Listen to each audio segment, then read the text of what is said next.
Neko, why won't you unblock me? Y'all hear something? I don't hear anything. Okay. I don't know what you're talking about. I mean, I think I hear something. No, you don't. You think you heard something you didn't. Wait a minute. Is that artichoke spritzer? No, it's not. Go away. Oh my god. Please don't do this. It's I, Artichoke Spritzer. Oh my How are god! Yep, here we go. This is where we live now, I guess. We've lost him. Rocky, we lost him. Artichoke, I'm so excited for Electronic Entertainment Expo. Are you? Yes, it is my favorite yearly gathering. It will be magnificent. I've already put up my stocking so that way it can be filled with copies of Imagine Dragons albums. Are they still radioactive, or... Artichoke, in the future, all songs are radioactive. Wait, what if Ducats Sequoia's from the future? I've never considered that. Maybe that's why he's so good at computers, despite being such a fucking idiot. Neckhole, you never consider me. I am from the future. That's why I know about Bitcoin. Aw, shit, really? You came back here to fucking price gouge Bitcoin instead of, like, saving the world from it? Fuck you, Ducat Sequoia. It was either that or a sports almanac. Ducat, are you any of our children? Oh my god, I hope not. Oh no. I'm getting sterilized right now!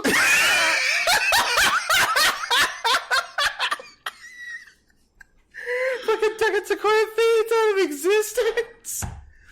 Oh no. I will say this. My grandfather's here, and he just won't talk to me. I hate it here.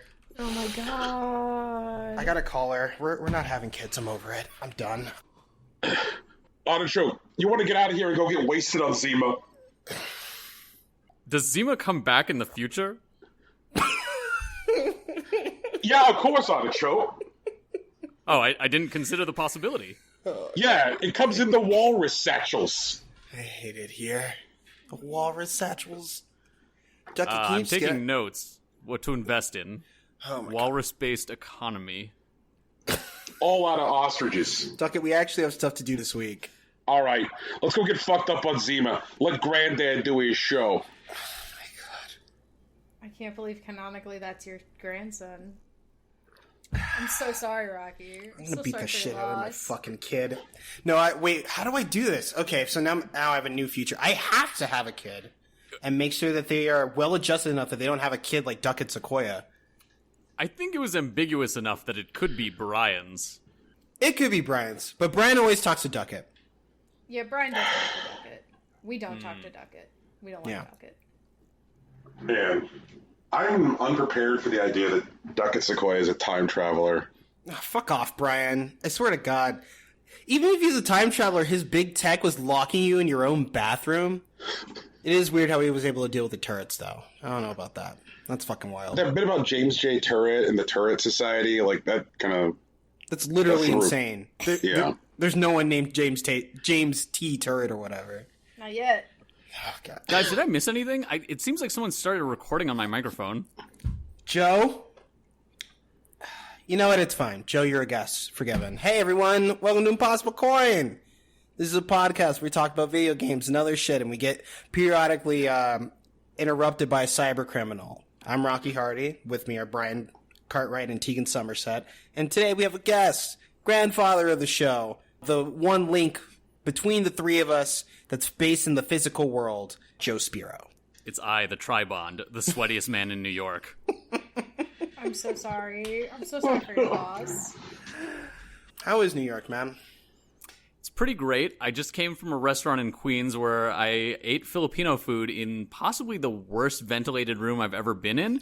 So, I smell like daing bangus and pork sisig, so it's a good day. I'm definitely going to have to shower after this. Oh, man. Well, I hope that you enjoy marinating with us. You know, as is custom, since you are a guest in our video game podcast, we got to ask you what you've been playing. Well, I think that before we would proceed, I would just want to say, Rocky, in the podcast justice system, the people are represented by two separate yet equally important groups. The people who speak for Amazon and the people who do not speak for Amazon. I am the latter. These are my stories. Dun dun. It just occurred to me, Does the Law and Order SVU intro straight up have the words separate but equal in it? In the Law and Order original, where it's all in the courtroom, yes, it does. That is tremendously unfortunate. Where the people are represented by separate but equal parties, referring to the attorney and the defense lawyer. That's just a bit of a semantically loaded term, but yeah. Yeah! Anyways. It is! That's why they changed it. Speaking of semantic load, I'm going to blow mine and tell you that I work for Google. So just keep that in mind. And that you do not speak for them. Yeah. And I do not speak for them, yes. Yeah, that part's important. Yeah, Yeah, that part is the most important, sorry. It's like, yeah, I work for Google. That's it. I work for Google. It's me, Mr. Google. Okay, so Insert the TikTok that's just me going, shh, I work at the bank, here is $1.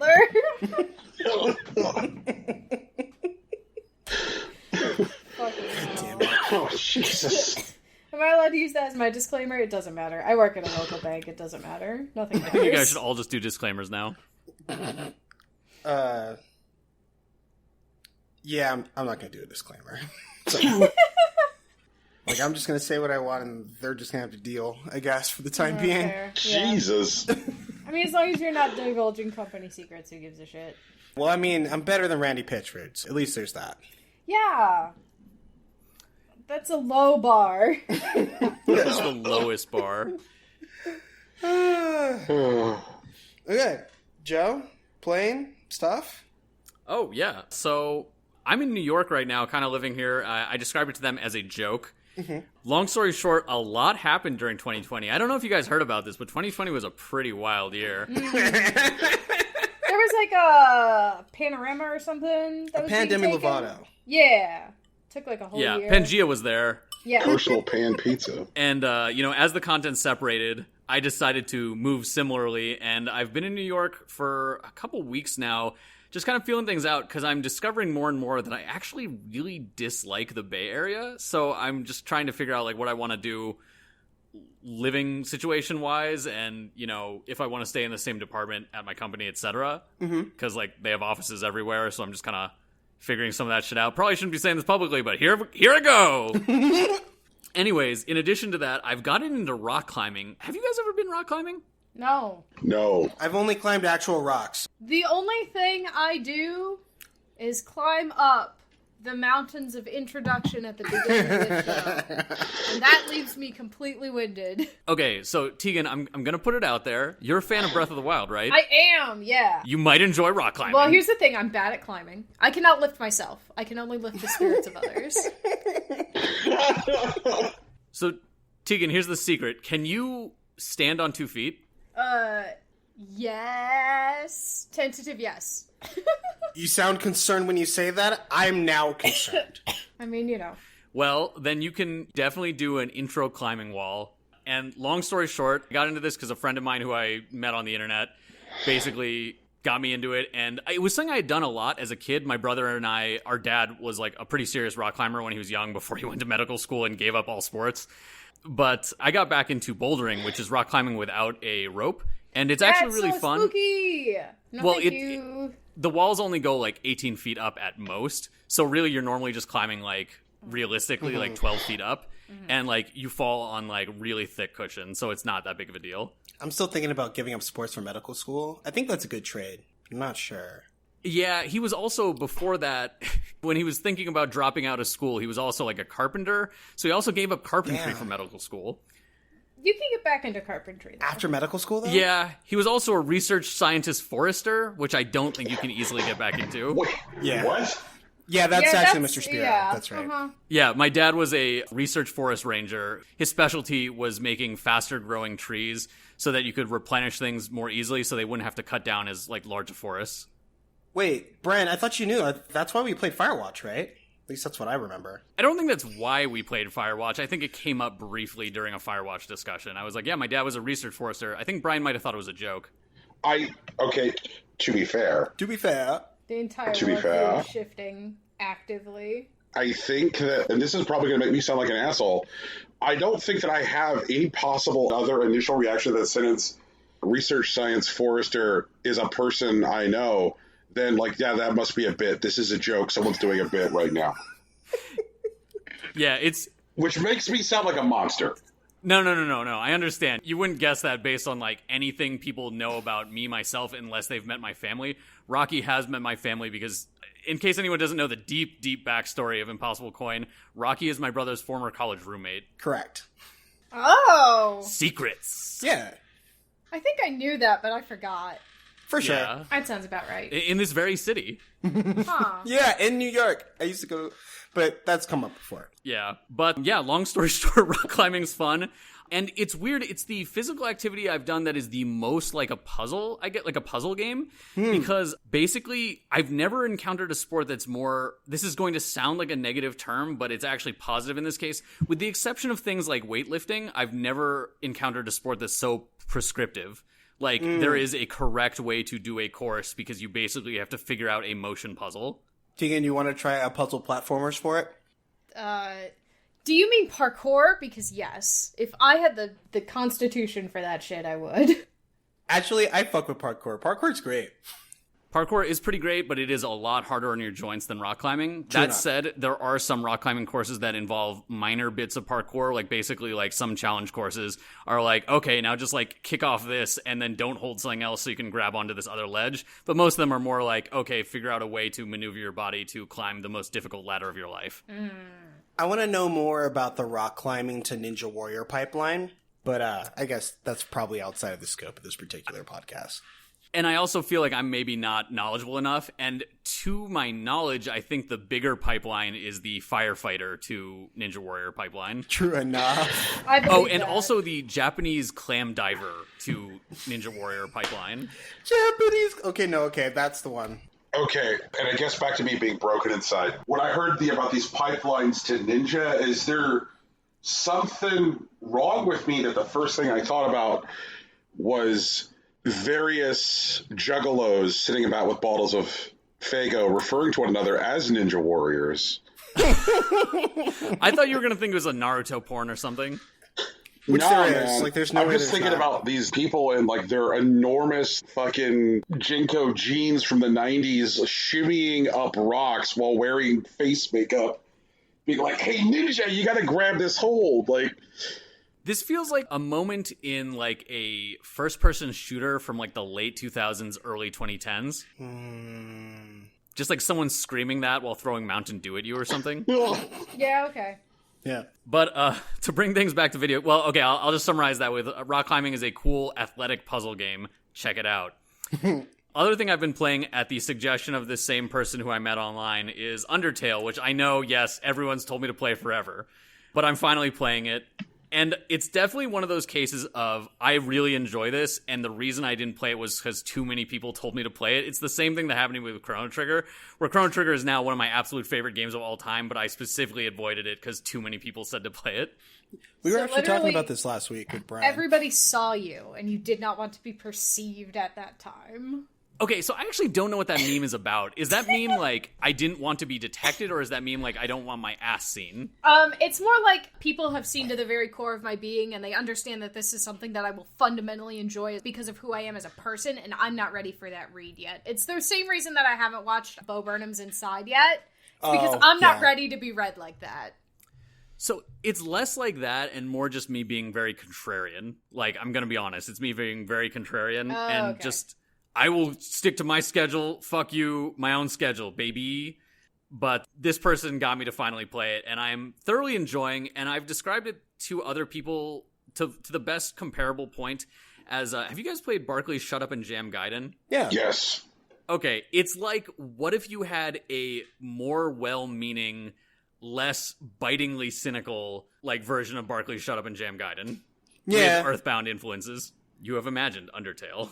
Through a different lens than you've probably approached it previously. Because I'm assuming that Brian's lens was Earthbound related. Rocky may have just had his lens just be Undertale, and then Tegan, I don't know, maybe something anime related? It was actually YouTube personalities. I recently just had the conversation with Papyrus about complicated feelings. Ah, okay. Oh, I also went on the date. With Papyrus. Yes. Okay. There are a couple of dates. Oh, okay. Yeah, no, straight up. Some deep cut thing about myself. Until, like, maybe 2018, I never really seriously inspected my own emotions and feelings about anything. That sounds very weird, but just, I'm going to put it out there. I was very low on internal emotional intelligence. And so oftentimes when I actually have very serious hearts-to-hearts with people, I have to talk about things very analytically that to other people seem to come naturally. Mm-hmm. And when I was reading the Papyrus thing and I was streaming it for the friend, they're like, holy shit, this is you. When they're like, I have some complicated emotions to convey to you. And I was like, yeah, this is me. Fuck. Yeah. I won't get into further details, but yes, things went from there. I'm very much enjoying the game. I don't necessarily wish, quote-unquote, I had played it earlier. I think I'm playing it precisely the right time for me. Okay. But it is a very fun game, and I do see why people suggested it to me. I wouldn't be surprised if any of you guys suggested it to me.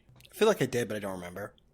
Yeah, I feel like you did, and I feel like someone who I used to work with at a game company in like 2015 suggested to me quite early. But I just didn't take anyone's advice. But here I am. Second to last thing, I joined a labor organization. You can put two and two together. You could say I'm playing a dangerous game. So we'll see how that goes. Yeah, my parents on finding out are like, you're gonna lose your fucking job. So, good times. You'll be fine. It's tricky with someone that big, though. I support your action. I think that if I had more moral and intestinal fortitude, I might do the same. But hey.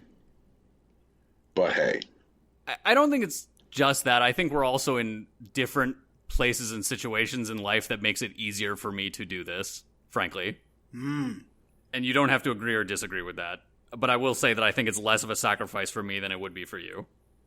I can't even begin to describe the number of ways I would be fucked if I got fucked. Okay, that's the episode title. Y'all heard it here first. Oh, God. Yeah, I think it would be enough ways for you to make your own dating sim, Brian. Oh, Jesus Christ. Joe, like, I think that if you are in New York and you're in New York long enough that you can actually sit around and go like, oh, well, what am I doing today? Then something you need to do is go to Video Games New York. What is Video Games New York? This sounds like it was a setup, but I legitimately do not know. Okay. As much as this sounds like it's for me. So Video Games New York is... So, like, if you were to look at top cities in the country to buy old video games or buy imported video games, New York is one of them. Mm-hmm. And Video Games New York is probably one of the best video game retailers in the world, like, full stop. If you want to find weird, obscure shit, then they are a very, very good place to do so. There is, like, a perception, which is largely held by assholes, of what they think walking into Super Potato is like. They seem to think that, like, they're going to walk into Super Potato and, like, somebody's going to be like, welcome to Diagon Alley, and, like, God. You get the vibe I'm talking about with these dickheads. Yeah, I'm just wondering for the contrast, just because I've been to Super Potato, and it was really cool, but I'm curious to talk with one of these people. Like, yeah, it's wild to talk to people who are not functioning adults about, like, what they think game hunting is like. Video Games New York is a place which has just, like, this extraordinary variety. I wouldn't be surprised if you can't just, like, walk into the store and, like, say, find a Casio Loopy. Where is it? I asked because I went to a pretty big retro gaming shop years ago, but is this, like, newer? They have, as far as I know, been around forever, but it's on East 6th Street. The reason I ask is I definitely have a memory of going to a quite large video game shop back in the day that when I entered, someone else who I think probably might look like one of the people you're referring to came in with one of his friends and said this exact phrase, and I was with some friends so they can all attest to this. It's a retro gamer's dream! Oh, shit. That's amazing. God. So, like, there's a thing which has kind of, like, emerged in, like, the last couple of years, which is that people have realized that because of a weird confluence of factors, Phoenix, for some reason, is one of the best cities in the country to go, like, old game hunting. It's the sickest. Yeah. And I get on Reddit now, and I read these posts about assholes climbing onto planes to come to Phoenix to go game hunting. And I'm just like, is there any way I could just fucking stop you at the airport? You all sound terrible. Like, oh, man.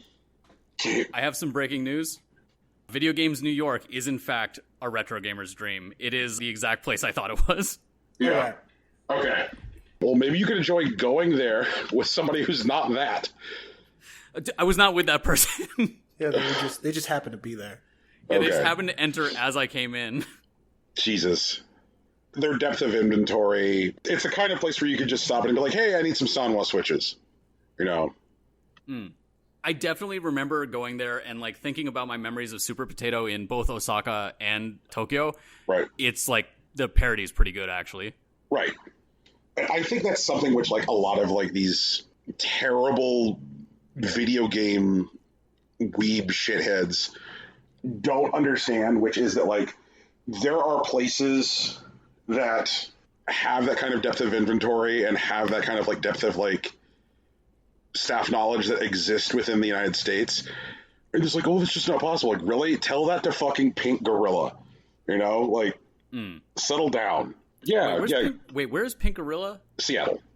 Oh, okay. Oh, yeah, I've been there. Yeah. There's one in LA that I think is the second tier after Pink Gorilla and Video Games New York, but I forget the name of it. It's in like Japantown. Right. Or Little Tokyo. I always forget which one LA calls it. LA is Little Tokyo. Yeah. Yeah. I always fuck that up, like, literally every time. Man, I was having some, like, LA memories earlier this week, thinking about how, like, the first time I ever went to LA was the week that Ong Bak opened in the United States. Oh, my God. Yes. Did you watch it there? I did. And I was staying at a hotel called the Hollywood Downtowner, which is less than half a block from Little Thailand. And that was the coolest fucking experience. Just like to walk down the street and see like a movie theater which had like a line wrapped around the block was a vibe. That's awesome. To throw things back very quickly, when I first started getting back into rock climbing, I definitely thought like, man, I wonder if you could make a competitive version of this where you're climbing a tree and throwing each other off like the opening of Ong Bak. Jesus, that would be awesome. It would be awesome, but so many people would fucking die. Man, Lord. Rocky, you played a video game that I told you to play, and I kind of want to drink it in. I want to hear you talk about it. Fucking Fallums is a match 3 puzzler that hides a very different video game experience under it. And I think one of the things it did do under the hood was that when it started surfacing the types of blocks that could actually force me to the next section, you are able to get like the bricks that like the stage is literally made of. And they're arranged in a way that they should chain clear if you break one of them. So you just need to put one of the bricks or whatever on like the edges of the screen. And when I first died, like it did start to show up, but it didn't like start me at the beginning of the sequence again. Because at the very beginning, like there were only like a couple of things that were visible and most of them were homogenized. But like when I came back the second time, it like started somewhere very similar, like in the sequence of pieces where like I could get back to the bricks pretty quickly. I almost think that link may actually be fixed, but I'd have to play it a couple more times to be sure. Yeah. But I think hiding like this neat little exploration game under a match 3 puzzler was actually a really cool idea. And the types of pieces that were like added later on were interesting. I didn't figure out what the goblet's for, but I know like the nugget is something that like the little miner can break. And like bombs are clearly designed to like destroy boundaries when they are shot. I didn't figure out that much about like the sort of like turrets that you get in like the boss battle section, but I did think they were cool. I was kind of hoping that they actually activate if I like link them with something, but I was never actually able to get them to do that. Yeah, during the whole like pitfall / spelunky section, having played through it now a couple more times, realizing that like your spelunker / pitfall guy, he represents 2 different possible types of pieces. Okay. Because he represents what he is when he's alive, when he's running around, kind of like following your path down through the space. But also, when he gets hit by one of the blow darts from the side of the levels, turns into a he then turns into a skeleton. Yeah. you can get spelunkers and you can get skeletons in your like sets of 4 cubes coming down from the top. Mm-hmm. So he is one of each, like depending on what state he's in, whether or not he's been hit by a blow dart. And so like I'm now wondering if it's possible to like protect a spelunker all the way down out of the spelunking section. Can you get him to come into like the Galaga sequence? I mean, probably, but like, oh wait, do they break rocks in their path? I can't actually remember. I know they break like there the are some golden bombs things. you have to set off. Okay. I'm looking up footage of this right now because I'm having such a hard time understanding, and I was just watching some like early game footage. I'm like, this just looks like a puzzle game, and then like I just skip to like later, and I'm like, what the fuck is going on? Yeah, no, that's exactly Yeah. how it goes. That's about right. That is Fallums. I played it on stream this past week. It's actually extremely short. It's only like 20 minutes long, but it actually took me about 10 minutes to get past the like standard match 3 puzzling thing. Right. Yeah. If you watch our VOD, about 8 minutes into gameplay is when I start getting the pieces that like allow me to like destroy the background, and then like the rest of the game happens. Has the word frog fractions already been said? Yes. Yes. But last week. Oh, okay. Brian was saying I was about to get frog fractioned. He was like back in the literature club, you know the vibes. Mm-hmm. Yeah. Definitely has like a very strong frog fractions in Doki Doki Literature Club kind of vibe. I think it's cool that the match 3 like Tetrising changes from like, trying to like resist like overflowing your screen and using it specifically as a way to clear debris so that you can continue exploring. Right. I think that's an interesting motivation to put behind match 3 puzzling. I'm kind of surprised that hasn't happened before, but maybe it has and I just wasn't paying attention. It's like Wario's Woods, but good. I get that. Yeah. Only in the sense of like the idea of like movement through a puzzle space as a sort of non-puzzle actor. Right. I like the idea of these kind of simpler like puzzlers being used as tools for other games. Like, I mean, Day Repeat Day had you do puzzles as a means of like propelling through a narrative. And even like Flowstone Saga has you use Tetris puzzling to like fight your way through like dungeons and like other aggressive spaces. Games that I've always thought of as simple, like being used for like to like propel different kinds of like gaming motivations is interesting to me. Right. I'm interested to see what else comes of that kind of thinking. In the least creative way possible, just kind of moving the same input method into another genre. Holy crap, I'd love to see a crossover with Bomberman. I'd be interested, Oh, actually. yeah. God, that makes too much sense. Like, how has that not happened? Yeah. Like just a co-op game. One of you is a match 3er and the other is Bomberman. Oh, and it's just like versus? Like an asymmetrical No. versus? You're on a team and it's a co-op campaign. Oh. Maybe you could do a 2v2 and like maybe the fucking aesthetics for like the versus stuff is like late 90s Capcom. I could see something, I don't know, off the top of my head, I'm seeing something like Tower Defense. Ooh, that'd be pretty sick. Yeah. And like, ActRaiser, but this time Bejeweled. I mean, honestly, it could be out there. But yeah, this particular game, I mean, it's not... I do want to say it does feel like a complete experience, but it's definitely a Game Jam game. It won Ludum Dare 48, so it was a big deal, which is probably why it showed up on Brian's radar in the first place. But it's a really cool idea, and it's very well executed. I definitely want to check this out. And you also look like you completed Temtem. Yeah, I mean, completed is a strong word. The game's in early access, and, like, it's definitely, like, not done, but I've gotten to, like, the end of, like, the story content so far. And so, like, I'm juggling with, like, level 70 Tems. There's a couple of, like, side quests that I still need to deal with, but they shouldn't take longer than an hour. So, like, I'm now going to dig deeper into, like, breeding and, like, competitive. In between those is, like, the dojo challenges that I need to, like, mess around with, because those are the ones that actually use the competitive rule set, and that's very unlike the PvE that I've played before. I talked about it a bit, I think, last week, or maybe the week before, but you have to set up a competitive team of, like, 8 Tems, and you do want them to be around the same level, because in the dojo challenges, the dojo, like, leaders will use a level of like the highest Temtem that you have, and their whole team will be that level. So like you want to have like a balanced team, and then you have 8 Tems in your, like, competitive team, and then there's, like, a pick and ban phase. And I had it wrong before. I thought you banned out 2 to end up with a 6v6, but at least in the dojo challenges, you're banning out 3 to have a 5v5. And the AI that's, like, doing the pick and ban phase is pretty smart about picking out obvious, like, mons that are going to, like, face roll their teams. And, like, I assume people will be even better at that. So, like, I really need to, like, build up a group of Tems at, like, essentially the level cap, which is currently 72, because we're at version 0.72 right now. And so I need to mess around with that. And then also, like, play a bit more with, like, a more controlled, like, synergy plan. Like, I showed Tegan before, I had a couple of Tems that work well together and, like, have, like, certain switch-ins that are advantageous. I have one, which is, like, a stone, like, fighting monkey, that has an earth attack that hits both of my opponents for a lot of damage, but if I have a fighting teammate next to me, that attack now gets increased priority and deals even more damage. So it's a really good way to, like, sneak in and sweep something, even if, like, it looks potentially dangerous because of the typing. Because if it kills, then, like, the danger's gone.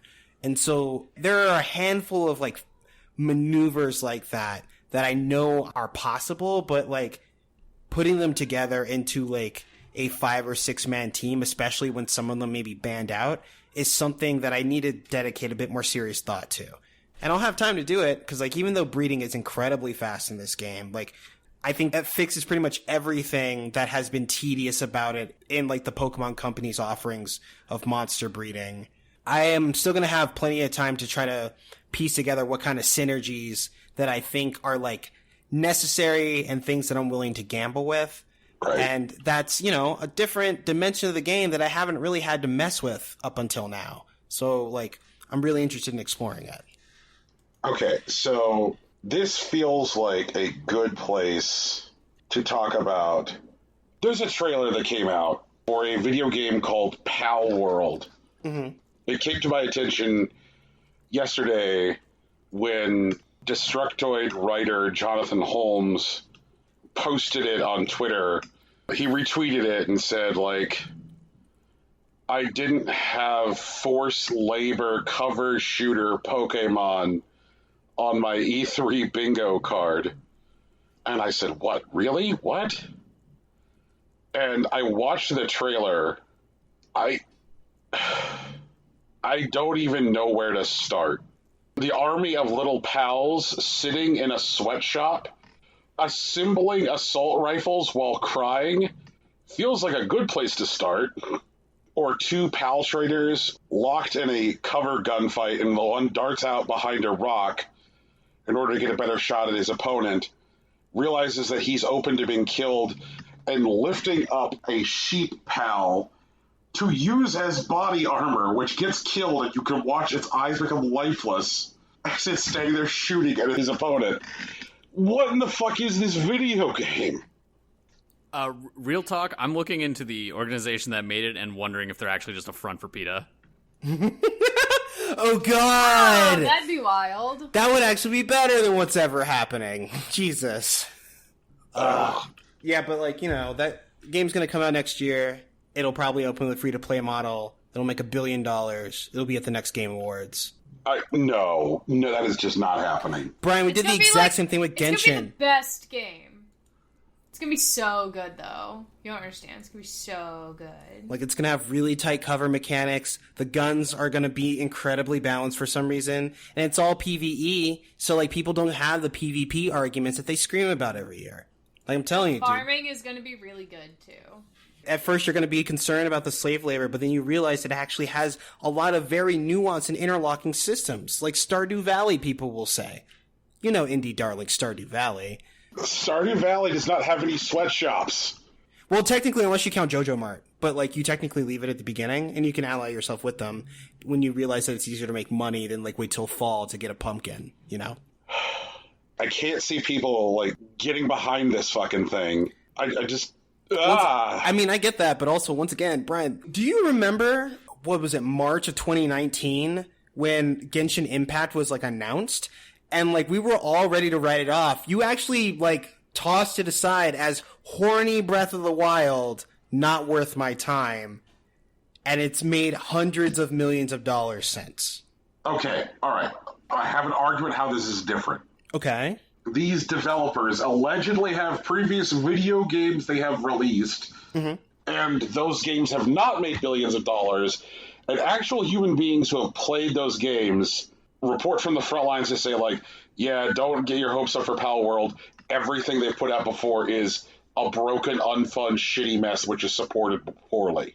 Okay. Part of what makes Genshin Impact a well-oiled machine is that, like, everything that is supposed to happen in Genshin Impact happens. Like, the game is not broken. Like, it runs very well. And I don't think that they can put out this, like, libertarian Pokemon cover shooter hellscape and have it be, like, as broken as their other products and expect it to, like, ascend to the top of the mountain. Well, I mean, if it's broken, you know, it'd probably fail, and that would be a welcome favor. But once again, I've seen how these types of things go, and I refuse to be surprised by its success. I'm not going to do it. I'm not going to be here in a year and says, hey, turns out we were wrong about Palworld. It's actually a really great, engaging game. I'm not going to do it. It's stupid. No. There's two different arguments, Rocky. One argument is, could it be successful? Right. I acknowledge that I live in a world as bad and as terrible and as evil and as broken as required to make this game successful. Sure. Can't wait to see Matt Gatz streaming it on Twitch. I mean, Ninja's going to stream it, and then it's going to get, like, a bunch of kids are just going to start, they're going to download it right then. It's just going to happen. Hey, what's up, fam? This is Marjorie Taylor Greene here with Palworld. Nope. Imagine, I mean, maybe she does it, but, like, I don't know. I think there's enough people in the streamer population that are sympathetic to these types of, like, wild games that could just play it for the meme, and if it happens to be serviceable, it's gonna explode. So, I've done some research into the CEO of the company, and I won't say it's a fake LinkedIn he has, but it does look suspicious. Okay. Because he works as a technology analyst at financial institution. Sure. He has only 44 connections. His about only says, Yoroshiku onegaishimasu. That's it.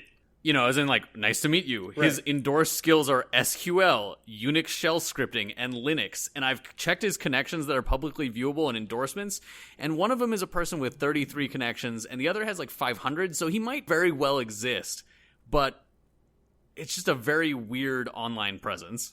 I believe that.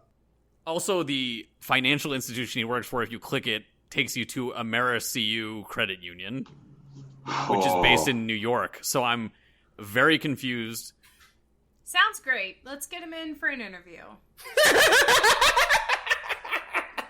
Why not? Brian, put it together. We could do it. Call his people. See what happens. Look, I'm trying to run that interview with a lose about fucking Evelyn. Oh, yeah, that's right. How is that going? I have messaged them on Roblox. Jesus Christ. Yeah, I just needed you to say that sentence. That's all I really wanted. We can move on. Yep. You just want me to say those words. Like, I have now engaged with Roblox's messaging system. Yeah, it's because we actually have business to do today. We probably need to talk a bit about what's going to come up on E3. Yeah. I mean, first of all, I guess Mom and Dad are fighting. Wait, is Mom E3 in this situation? I guess. Okay. The continued weird, messy divorce between the ESA and Jeff Keighley just feels more and more apparent. Like, the thing that got me, like, I guess it was within the last week or so, when Microsoft had, like, dueling announcements within, like, the same, like, couple of hours where they're like, hey, check out the Microsoft Bethesda presentation at E3. And they're like, hey, check out the Microsoft Bethesda presentation at Summer Game Fest. Go on. And I just don't know. Like, it feels weird because it feels like we're going to have to, like, track two entirely different concurrent game conferences. Like, it's going to be simulcast, so, like, yeah. If you already picked one, you don't have to move for Microsoft. I just don't know. And, like, and then there's some companies which are participating in one but not the other. Sure. Like Sony. So what do you think? You think they should pick a side? You think they should play both sides? It's a tough call. Like, I don't know. Sorry, Joe Spiro is, like, terrifying me here by saying that he's signing up for, like, libertarian fucking... No, I have no interest in that game. But, like, I'm looking at their other games, and they're very highly rated on Steam and actually look really fucking cool. God, I'm telling you. It has, like, 10,000 reviews. Yeah. It's gonna make, like, $1 billion whenever it comes out. Jesus Christ. This looks sick as hell. There's gonna be kids who are like, yeah, you know what? It's a new shooter game. I'll fuck around with it. Wait, sorry. I'm talking about Craftopia, one of their other games. It looks sick as hell. No, I know. I totally get that. Craftopia is actually a pretty good video game. Although it's very much in the school of, hey man, we're like Genshin, we're just gonna fucking rip off Breath of the Wild and go for it. Right. So, how do y'all feel about, like, the Summer Game Fest E3 thing? I don't know. It all seems fine. E3's been fucking up, so, like, they're in the doghouse. If they manage to put out something good, that could be cool. Summer Game Fest is one of those things that seem to be like a bide for... Or, like, not a bide. A bid? Bid! Thank you, Tegan. Mm-hmm. Nice. A bid for attention, but it ran on way too long last year. And from what I can tell, it looks like they may be adjusting to that criticism. But either way, if I get the news, it's cool. And I don't think I need anything else from them. That's kind of where I'm at, too, where, like, really...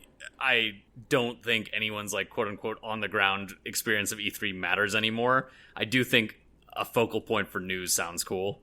Yeah. Mm-hmm. Also, Summer Game Fest, once again, has the potential to be a platform for indie games to show out, because there's a lot of cool stuff that's going on in the indie space that most people that interact with video games simply just don't know about. And Summer Game Fest, it looks like this year, is using a significant amount of its energy to try to poach corporate stage shows from E3, which is probably good for their bottom line, but it doesn't seem like it's doing so in service of the indie platform mission. Yeah. Which, you know, causes me to be less endeared to them. So, you know, they can both kick rocks unless they tell me what I want to know. That's pretty much it. You know, it's really weird because I was thinking just yesterday that for me, it feels like 2021 so far has been the best year for games since 2017. Like, I was just sitting around thinking about, like, how many games have come out this year so far that I absolutely fucking love and that I would want to, like, shake people by the shoulders and say, you have to play this game. And just how many of them exist outside of, like, major studio systems.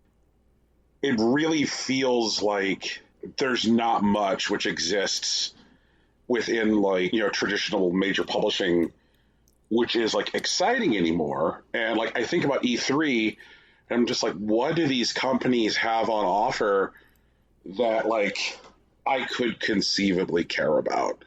You know, like, I mean, I know that there's going to be, like, a 2K show this year. Like, 2K has a presentation, and I'm just like, what the fuck could 2K talk about that I could care about? Even if they walk out and they're like, Grand Theft Auto 6, I will literally not care. I won't.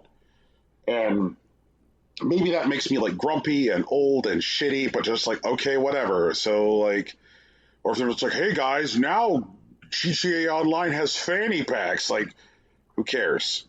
I mean, also this particular year, because it's very early console cycle in a way that didn't get a large, flashy, favorable release for anyone, definitely puts them in a dangerous spot. And so, like, I don't have high hopes for any of these presentations because I know how awkward it is for, like, platform holders right now. And I'm more interested in indie because they build into previously established systems anyways. That's what they want to do. So, like, they're much more about, like, the game, the experience that they're surfacing, while, like, everyone else is trying to, like, scramble and position themselves so they'll be ready to, like, support the next generation. I can't get excited about presentations which are going to focus on games for machines that people cannot buy. Right, yeah. Yeah. So who cares? I do want to spend time with, like, stuff like the Wholesome Games showcase where focus on smaller developers, focus on... That's right, Wholesome Games. That's on that Saturday. I haven't added it to my calendar yet. Yeah. I guess I do have interest in, like, the Devolver showcase because of, like, the even larger amount of, like, attention on Devolver right now. Now that people have realized, like, oh, Devolver is, like, a giant, you know, $1 billion business. Oh, shit. People realizing that Devolver is a major publisher is kind of I guess, like a big thing. And this is like, I guess, like the first E3 post that. And I'm just like, okay, what kind of like winking self-awareness will be included in their presentation this year? Because like they have like positioned themselves for years as like, hey guys, we're the anti-establishment fuck you publisher. And like, you're very clearly part of the establishment, Devolver. Like, are you going to try and run the same shtick? I don't know. I think they'll probably do another like movie thing that they've been doing before. The fun thing is that like, well, I think Devolver Digital's presentations have always been like interesting in like their meta context. Right. I've never actually wanted to buy any of the games that they showed. Like, not even once. Wait, really? Yes. I feel like you've bought Devolver games in the last 4 years. I think that might be true, but it's not because of any of these presentations. Okay. I watch presentations, I'm like, I really need to buy Carrion, or like, I really need to buy, what was that Smash like they did? Or like, the new Serious Sam is something I really need to get into. Like, that's never happened to me. Or like Scum's getting a new expansion, I really gotta be in on that. Like, it's not real. Right. Okay, I'll buy that. Like, it definitely just feels like their presentations are more about making sure people track them as an entity versus tracking individual games. Mm-hmm. I guess this is a good... I wanted to ask all of y'all for 3 things. What is the thing you most hope happens at E3? What's the thing that you think you most expect to happen at E3? And these can include individual game announcements. And what's the thing that you most dread from this year's E3? Tegan, when I mentioned this before the show, you said that you had all 3 already planned. Yeah. The thing that I most want and the thing that I most dread are very similar. I want Breath of the Wild news. I don't think I'm going to get Breath of the Wild news. Okay. That's it. I don't think I'm going to get it. What do you expect? Please understand. Nice. Like, that's the most I'm expecting, honestly. The thing that I think is basically a guarantee at this point is Guerrilla is going to tell us the release date for Horizon Forbidden West. Okay. And there'll probably be, like, a new trailer for it. Maybe, like, her first, like, arriving in San Francisco or whatever. But, like, I don't think they're going to do too much more than what they did in the specific state of play. That's about it. I don't really have any hopes or plans other than that. Want Zelda news, not holding my breath for it. I know better. Okay. I have a pretty comparable one with regards to the closeness of all 3 of my answers. Yeah. Okay. I'm hoping that if and only if Nintendo announces Super Switch or whatever, that they fully show that they have incredibly good developer support and middleware tools such that we're not going to end up in a new 3DS situation where things run like fucking garbage on certain systems, and also that they have made their cert process many, many, many times harder for anyone trying to use the new horsepower, so that, like, if you are fucking people over who don't upgrade to the new system, you will not pass cert. I hope this happens. What I really hope doesn't happen is they announce Super Switch with none of those guarantees. And what I think will realistically happen is they miss the announcement date and, like, this gets pushed back even further. Oof. Man, Nintendo is so obsessed with controlling their narrative because they hate leaks and rumors so much. They'll just delay announcements to spite the internet. Honestly, I feel that. That makes sense to me. I would do that too. It's a Hideo Kojima, Hideaki Anno move. It's better than being Sega.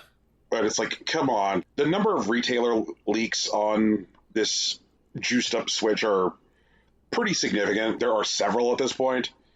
Just do it, Nintendo. Shia LaBeouf us. Just do it. Well, they can't Shia LaBeouf us. The whole thing about Shia LaBeouf is that it comes unexpected. You really thought you knew that Shia LaBeouf was the cannibal the whole time? Like, come on, Brian. Like, be real. I think he's referring to the just do it part. Yeah. Oh, okay. Yeah, that's fine. Come on, Nintendo. Just make your dreams come true. I really think that in order for this Super Switch to work, it needs to be a very, very specific thing. And I just have visions of the new Nintendo 3DS all over again. And I just... Exactly. Oh, God. Just don't. Just don't. Wait, question. Do you think it'd be better or worse if it was more like that, or the Nintendo 64 DD? I think it would be better if it was the 64 DD. Oh, actually, yeah, that's a good point, because things that didn't use the extra stuff for the DD were still fucking worked. Right. Like I said, I think there's an outside chance that what it is the Game Boy Color, which is also a nightmare scenario, which was that time that Nintendo full launched a console while saying, like, we swear that we're not full launching a console. They're like, oh yeah, remember, like, we're promising that most games for Game Boy Color will work on the original Game Boy, they'll just be black and white. And then it turned out that, like, only 30% of Game Boy Color games worked on the original Game Boy. That was it. But because Nintendo didn't want to formally, in their messaging, retire the original Game Boy, they just, like, swore up and down that, like, this was not a new console generation. Like, yeah, Game Boy Color, this isn't a new console. I'd be curious if by volume that was the case, because I know you're right in terms of, like, absolute number of games announced, but in terms of sales volume, I'd be curious, because so many of the Nintendo heavy hitters were backwards compatible, so I wonder if it was, like, they did still fucking lie, but maybe just not the same magnitude. I know I went through some of these numbers on, like, the last episode where I was like, there were 572 games released on the Game Boy Color. And 70% of that 572 didn't work. But yeah, I would be curious to find out that, like, how many of the games that people, like, actively gave a shit about.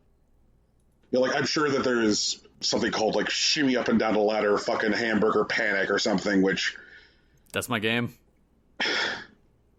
Jesus, that does sound like a kind of game that, like, you and I would buy, doesn't it? It really does. Yeah. Up there with what's his name's Counterpunch or whatever.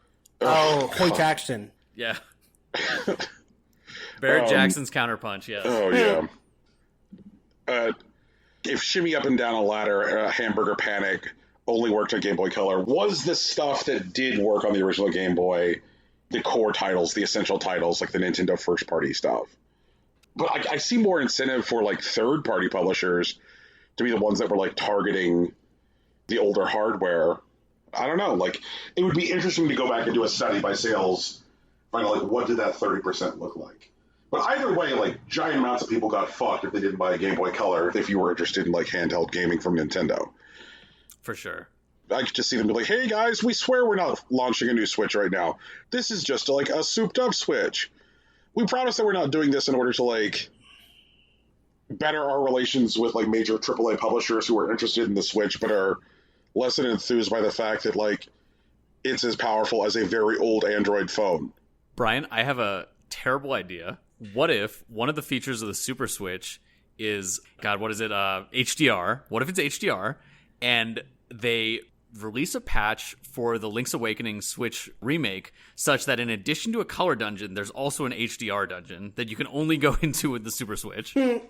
I will buy a new Switch. I will absolutely buy a new Switch. Wow, you were a mark. I will absolutely do it. Don't trust me. God damn. There's a new dungeon in Zelda? Hell yeah. It's also, like, her favorite game, like Link's Awakening. That is No, my favorite it's my game. favorite game too. Fuck HDR as a system-selling feature. I don't know what HDR is. Doesn't matter. See, there it is. I don't know what things are. I just know there's new Zelda content. Jesus Christ. I'll tell you what, here's a way it can be bad in a way that none of us have anticipated. Okay. Some dude from Nintendo saunters out on stage, goes, hi, the Super Switch is an external GPU, and then just leaves. Oh my god. I don't know what that means either. Oh, fuck, that would be amazing. That would be so fucking funny. Oh my god. I'm here for the yucks, everybody. Does that mean I can plug it into my current Switch? Yes. Yes. Oh, okay. But it also means there'll just be straight up games as part of, like, the Switch library that you won't be able to play unless you buy this thing to plug into your Switch. Which would be super hilarious to, like, watch people with, like, this external GPU plugged in, like, they're carrying it in a backpack because they're in handheld mode.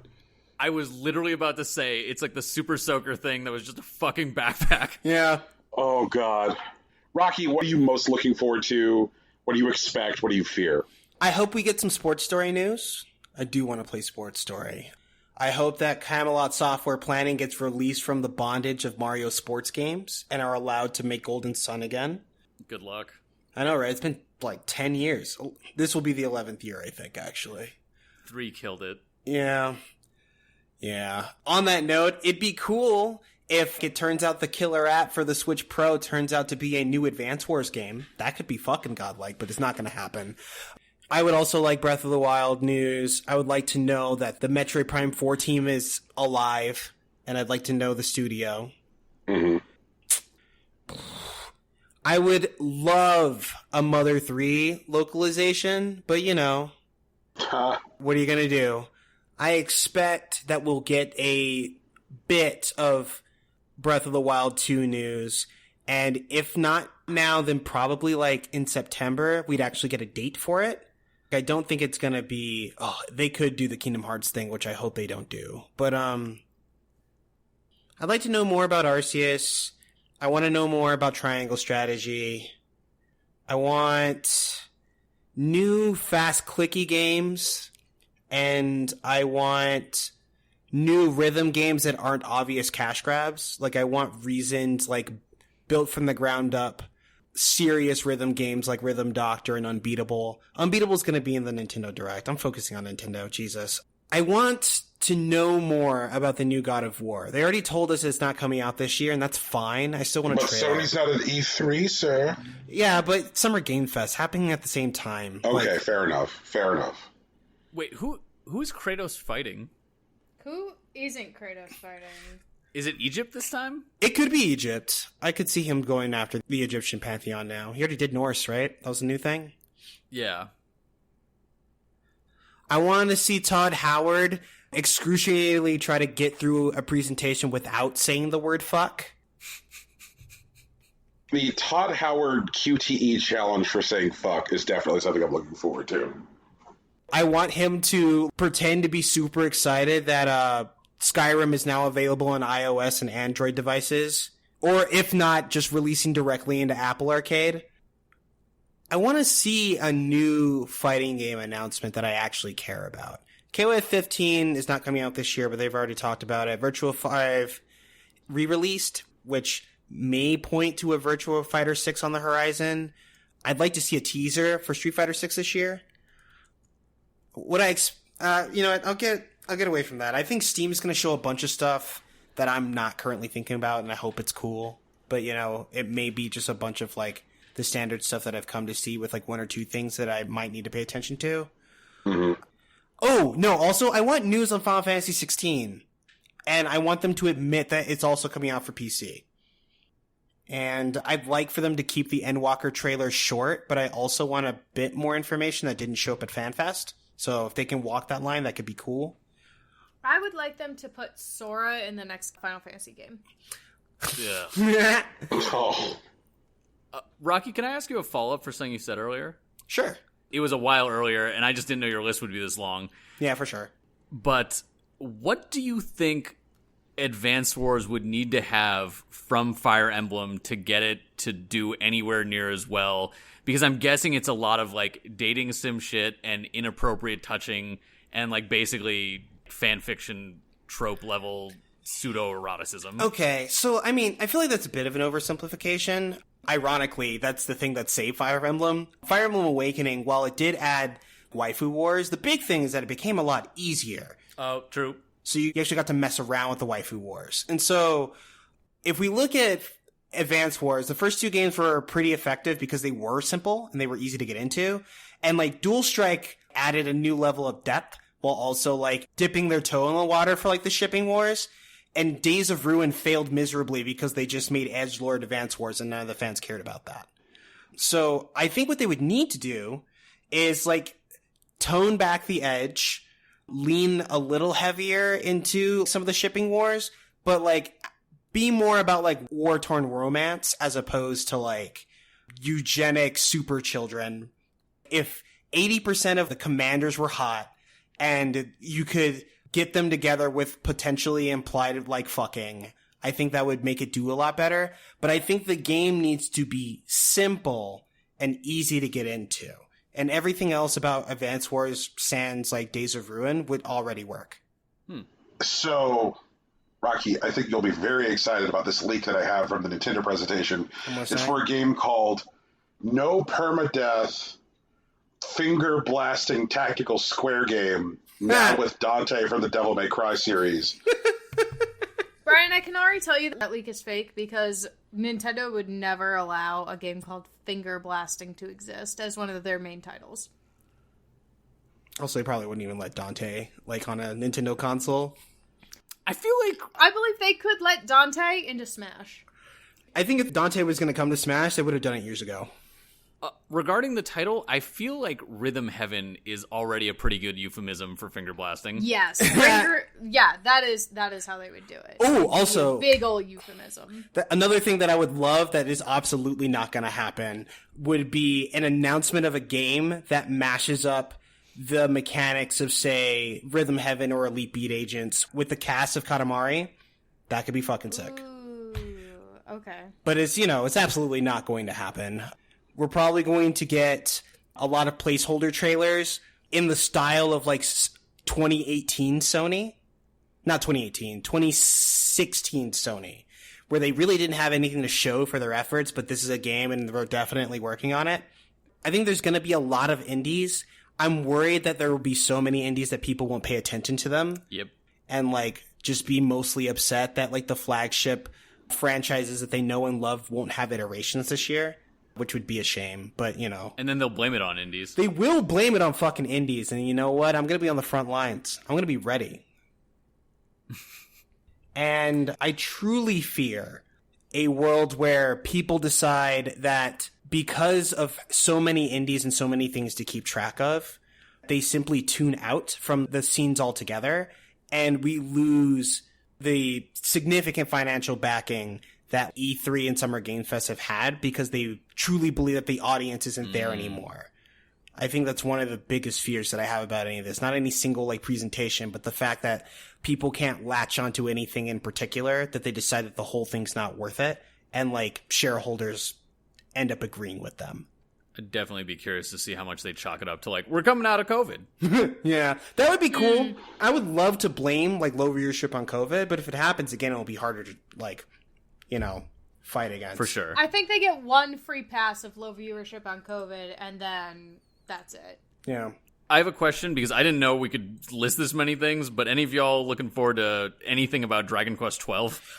I am interested in them shaking up the battle system, because, like, while I do appreciate that Dragon Quest has a very, like, classic RPG fighting system, I definitely bounced off of Dragon Quest XI about 30 hours in, because it felt really slow and simple to me.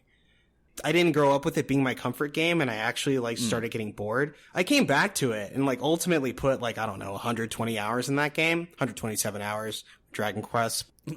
But initially, like, I remember because I was like, okay, yeah, no, I get the elemental alignments, and I definitely need to fight everything in every zone, or I'm just not going to be at the level that I need to squeeze past this fight. I've gotten over grinding. I don't zen out when I do it. Like, it's just busy work that I don't enjoy. Did you ever play 9 or 8? I did not, no. So, while both of those are more conservative in, I guess, like, certain ways, the battle system is a lot more snappy because there was a system called the tension gauge where you could basically cheer characters on and they'd build up exponential power and attacks. Well, I do love a So as long tension as you were gauge. able to coordinate your attacks by, like, memorizing, like, your turn order, even with, like, speed buffs and stuff, you could do, like, huge attacks in a way that was, like, proto Bravely Default. Okay. Obviously, it wouldn't change, like, turn stuff, but, like, you did have to use turns in order to, like, cheer on and, like, do boosts, and it was mostly for multiplayer content in the case of 9. Right. But I think 11 made weird mistakes with regards to making a more advanced, less conservative system that is less snappy. Yeah, no, I get that. Pep basically turned into, like, hey, you have a pseudo-deterministic, kind of randomly generated time when you're going to go into the zone. Yeah. Yeah. Oh, also, speaking of RPGs, I know it's going to happen. Like, there's no doubt in my mind, and I know people are going to hate it, but I am really, really looking forward to, like, the E3 deep dive on Tales of Arise. Like, it's going to be 7.5 minutes of someone's presentation, and people are going to scream about it the entire time it's happening and for weeks after the fact, maybe even months or years, but I'm going to love it. I'm going to have a great time. I want to know more about this story because, like, it looks like standard, like, RPG stuff, but, like, they're definitely in space. there's weird like labor camps and like masked protagonists and stuff. And I want to know more about it. I'm interested. I was not expecting the space thing. Yeah, right? I haven't looked into this at all. I briefly thought I had misheard and that you were actually talking about the new Fast and Furious. Oh, honestly, also, I am on my wish list. If some jackass is going to go all in on developing a Fast and the Furious video game. Like, there's a board game out in the wild. There is a Fast and Furious video game that came out last year. It's dog shit. Right, but that's what I mean. Like, someone's going to do it for real because 9 and 10 are coming, and that's when they go into space.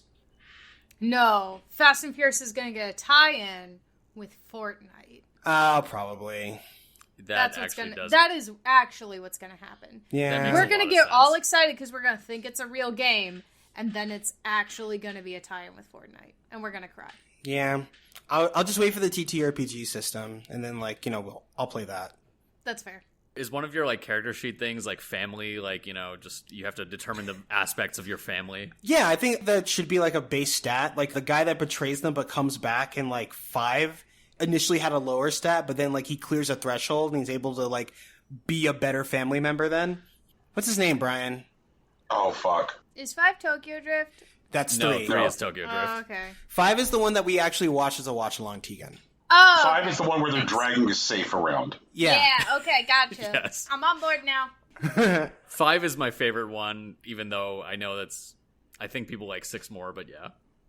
No, 5 is the, a lot of people call 5 the peak, and there's some bitching around 6, I don't get that. Yeah. 7 is the one where they jump from building to building in cars, right. Fucking Dubai. We saw that one too. I'm still not over the title, The Fate and the Furious. Like, that's still blowing my mind. I know this is in no way a unique observation, but man, it blows my mind more and more how much the Fast and Furious crew is just fucking Goku's polycule through, like, fucking Dragon Ball and Dragon Ball Z and Super. Yeah! Wait. Is Tyrese Krillin in this story? He totally fucking is. Oh my god! That's so good. Oh my god, that's amazing. He used to matter. He did! Oh man. Wait, hold Frieza? on. Oh, I think fucking Jason Statham is Frieza. He is Frieza. Fuck, but like, wait, no, but Paul Walker, like, he would have been Vegeta, right? I think I'd actually have to map this out. I think we need to have this discussion at a deeper level. Yeah, that's fair. I mean, he did become a family man, and he did also have... No, did he have a son? He had a son, not a daughter. No. Oh my god, if in a future movie he shows up as the fucking son effectively from the future because we're never seeing his character again.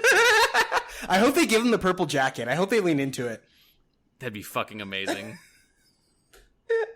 Okay, Brian, hopes, fears, expectations? Man. So, I think that we're going to get a new dumb Borderlands game announced. Oh, fuck. Yeah, probably.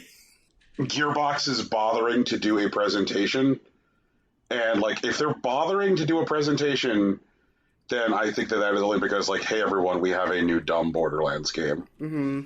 Another expectation is I believe that, like, most of Ubisoft's presentation is going to focus on video games which are currently out, and then the new Rainbow Six game and Far Cry 6. That will be it. That's already been announced. That's what they're going to be talking about. I saw it this morning. Right, like...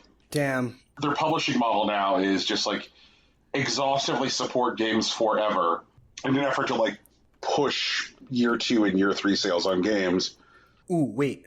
I'm sure that, like, they're going to be out there like, hey, guys, here's another reason to buy Watch Dogs Legion.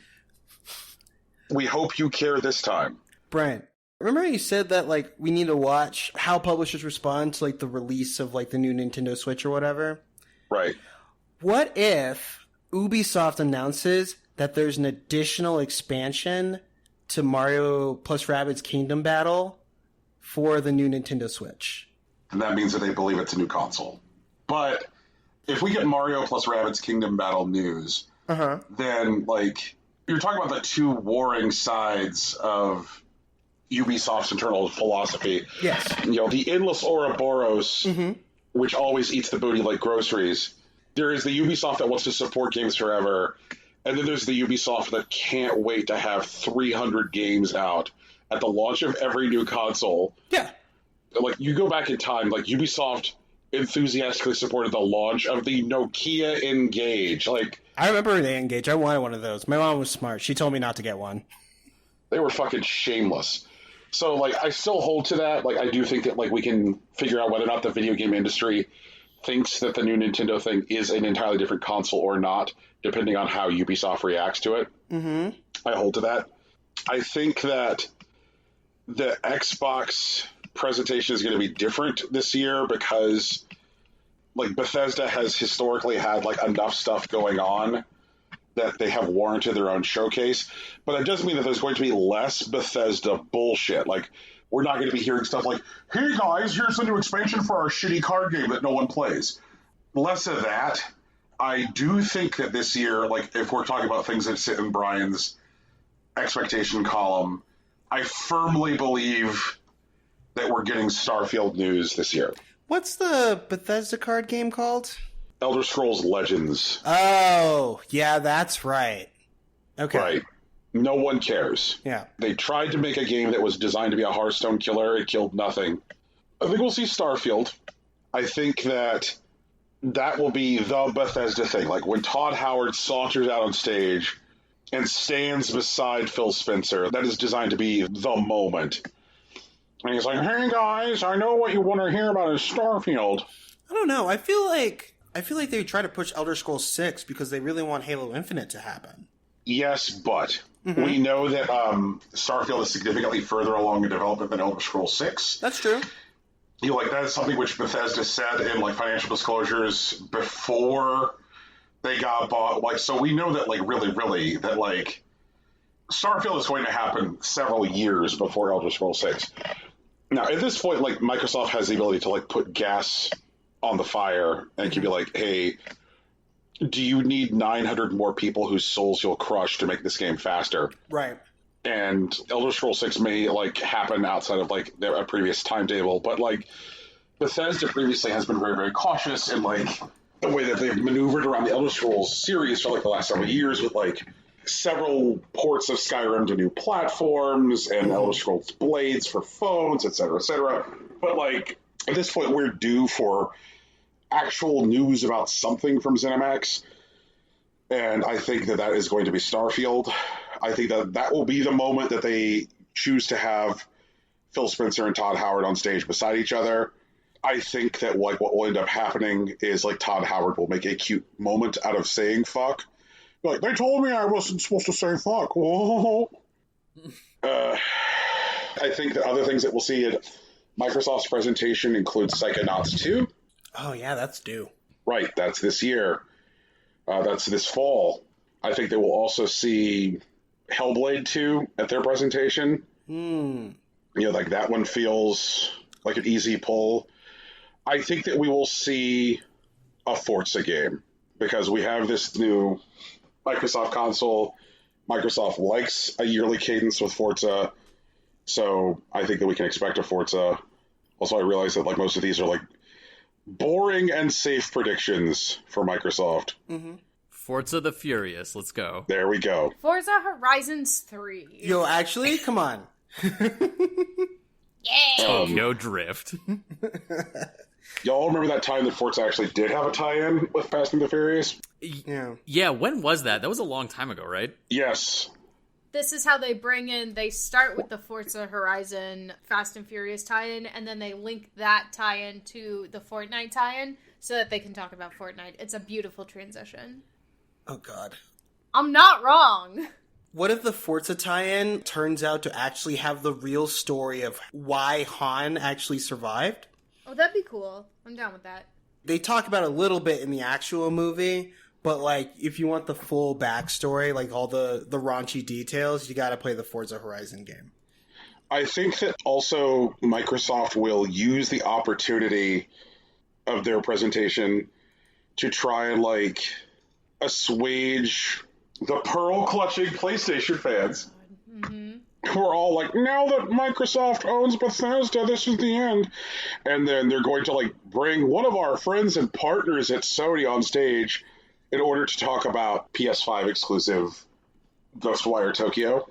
They're like, hey, we want to talk about Ghostwire Tokyo because that gives them an opportunity to not talk about the fact that, like, stuff after Ghostwire Tokyo is going to be all, like, exclusive to PC and consoles which have Xbox Game Pass on it. So they can avoid having that conversation by protecting themselves by talking about Ghostwire Tokyo. So I fully expect them to do that because it's a very corporate and shitty thing to do. Hopefully we'll see some more the new Platinum game from Square Enix. Feels like it has been a while since we've had any news on that. Capcom has been wild for a while now. Like, they've been all over the place, like, putting out, like, stuff that actually seems, like, thoughtful and good. And, like, it finally seems like Capcom has their arms around their IP again. It's kind of like Capcom and Konami both came to, like, a fork in the road, and they took, like, the opposite paths. So I would like to take a look at, like, Capcom's presentation. I assume that they'll be talking about Great Ace Attorney and Resident Evil 4 for Oculus Quest. Nintendo, I expect there to be, like, of that, like, 40-minute presentation, something like 9 minutes devoted to Shin Megami Tensei 5, where they, like, are going to close with coming November 11th, as if, like, nobody fucking knows at this point that it's coming November 11th. I'm very curious what that game's gonna be. Just because, like, with just how much more popular Persona is than SMT, I'm just like, what the fuck is this gonna be? I suspect that it's going to be very, very Persona, which I am sure will be a result of a push-down directive from Sega being like, Persona makes all the money, make it all Persona now. Also, like, since one of the things that, like, we know from, like, recent, like, Sega disclosures is that, like, they're pushing Atlas into a global release model as opposed to, like, staggered localization. We know that SMT 5 is going to come out everywhere at once. I'm curious to know what that looks like. Like, what will that have done to development for the game? That's an interesting thing. Like, as far as, like, other Nintendo stuff, I think we're going to see a WarioWare announcement based on that survey they sent out. Oh, yeah. I think that we'll probably see some, like, small Mario product, but nothing big. Do I think that there might be Breath of the Wild 2 news? Maybe, because, like, they want to push this new fucking hardware that they're selling. And I'm sure, like, some splashy images of, like, Link running around at a stable 60 frames a second would probably get somebody's dick hard. So that seems like something for, like, the Treehouse Live. Things I fear from E3 this year are more and more, like, large publishers coming out on stages being like, we love indies, and then, like, talking about how, like, they're publishing games and how, like, those games are indie. Like, yeah, like, we hear it, like, Ubisoft love indies, and so, like, here's our new initiative, like, Ubisoft Yindies, like, something like that, just because we've really gotten some insight in the last couple of years, like, what that kind of relationship does and how it impacts publishing. You know, looking at Sea of Solitude, the condition it came out in when it was published by EA is a whole thing versus, like, the way the re-release looks on Switch. So I don't want to see a bunch of indie games push through a corporate wood chipper. I don't think we'll see any of that from Sony Summer Game Fest because Jim Ryan has made his feelings about indie games pretty loud and clear. And he is running the show over there right now. Oh, that was a lot longer than I anticipated. Tegan, you got yourself a new computer. I did. Sort of. I mean, it's all new parts, and it's a new box. But it's the same graphics card, because graphics cards don't exist. Unless you're a god. You know how it go. Are any of you guys knowledgeable enough to know whether someday soon we're gonna fucking have a distinction between graphics cards for mining and graphics cards for fucking graphics? Nope. I don't think the actual, like, say, PC enthusiast crowd is large enough to demand that from graphics card manufacturers.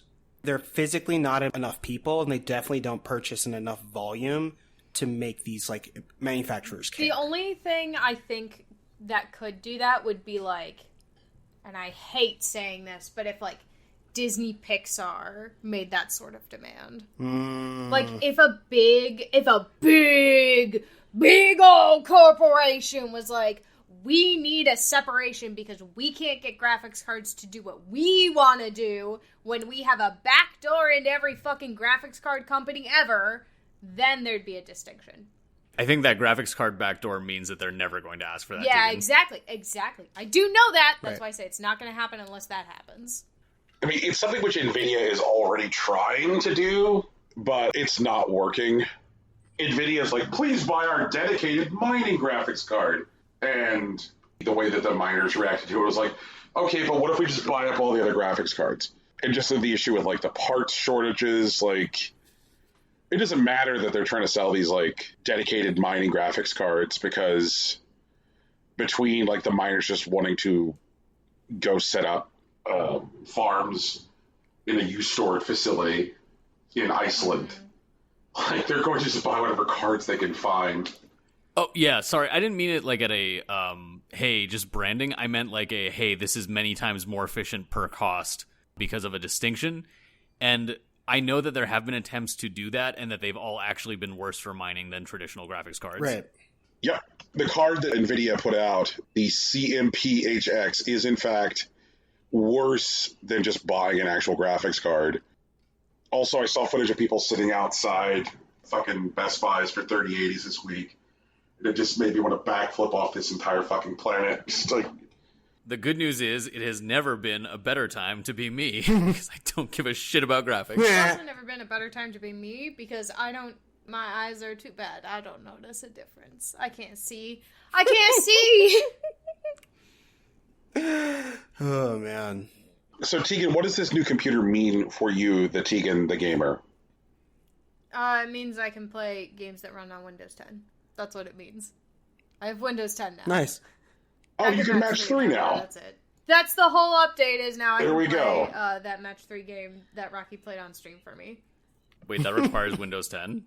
Yeah, it does. Uh-huh. Yeah, Tegan's computer wasn't able to run any of the cutscenes, so she couldn't actually get outside the first day, and we eventually figured out that it's because she's on Windows 7.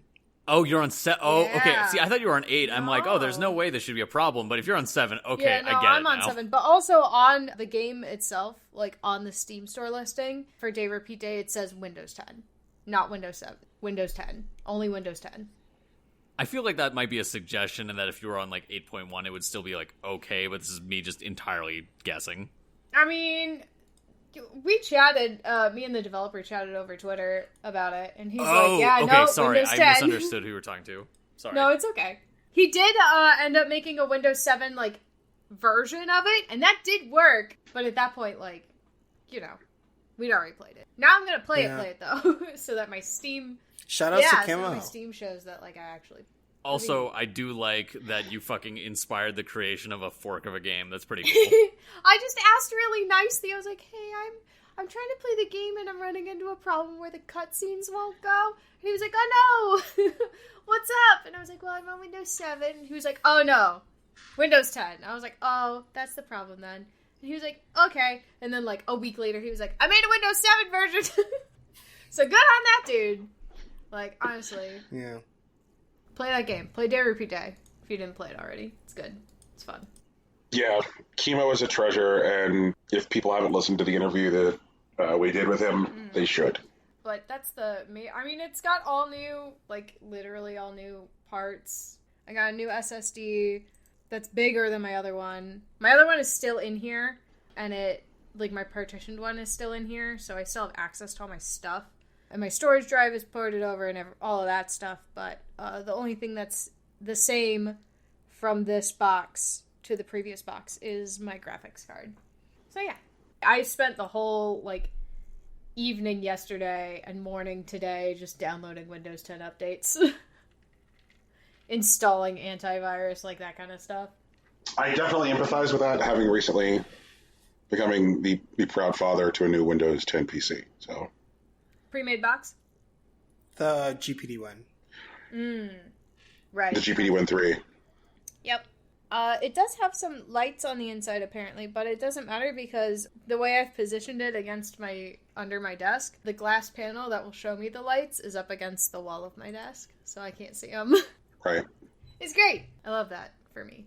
I also ended up moving my entire desk setup, so I'm recording from a new room in my house. I'm recording from Alex's office space so that I can shut the door and he can play video games loudly while I record instead of having to use like headphones or whatever.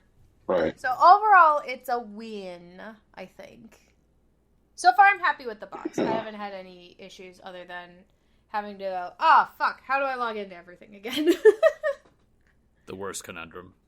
Right? But it's okay, because I recently, like a couple months ago, I think I talked about on the show, somebody got into one of my accounts, and so I had to reset all my passwords. So I have new passwords for everything. Yay. For sure. It's just been a pain in the butt. But other than that, it's cool. I like it so far. This also does mean, though, that I'm completely ready for the Genshin 1.6 update. You know, so I can pull Kazuha and do the summertime events and all that stuff. I'm gonna get me that Barbara skin. I'm so excited. She's so cute. Tegan, how many different devices do you have your Genshin account set up on? One. My computer. Okay, so you do not have Genshin set up on your Switch or your phone? It does not play on Switch.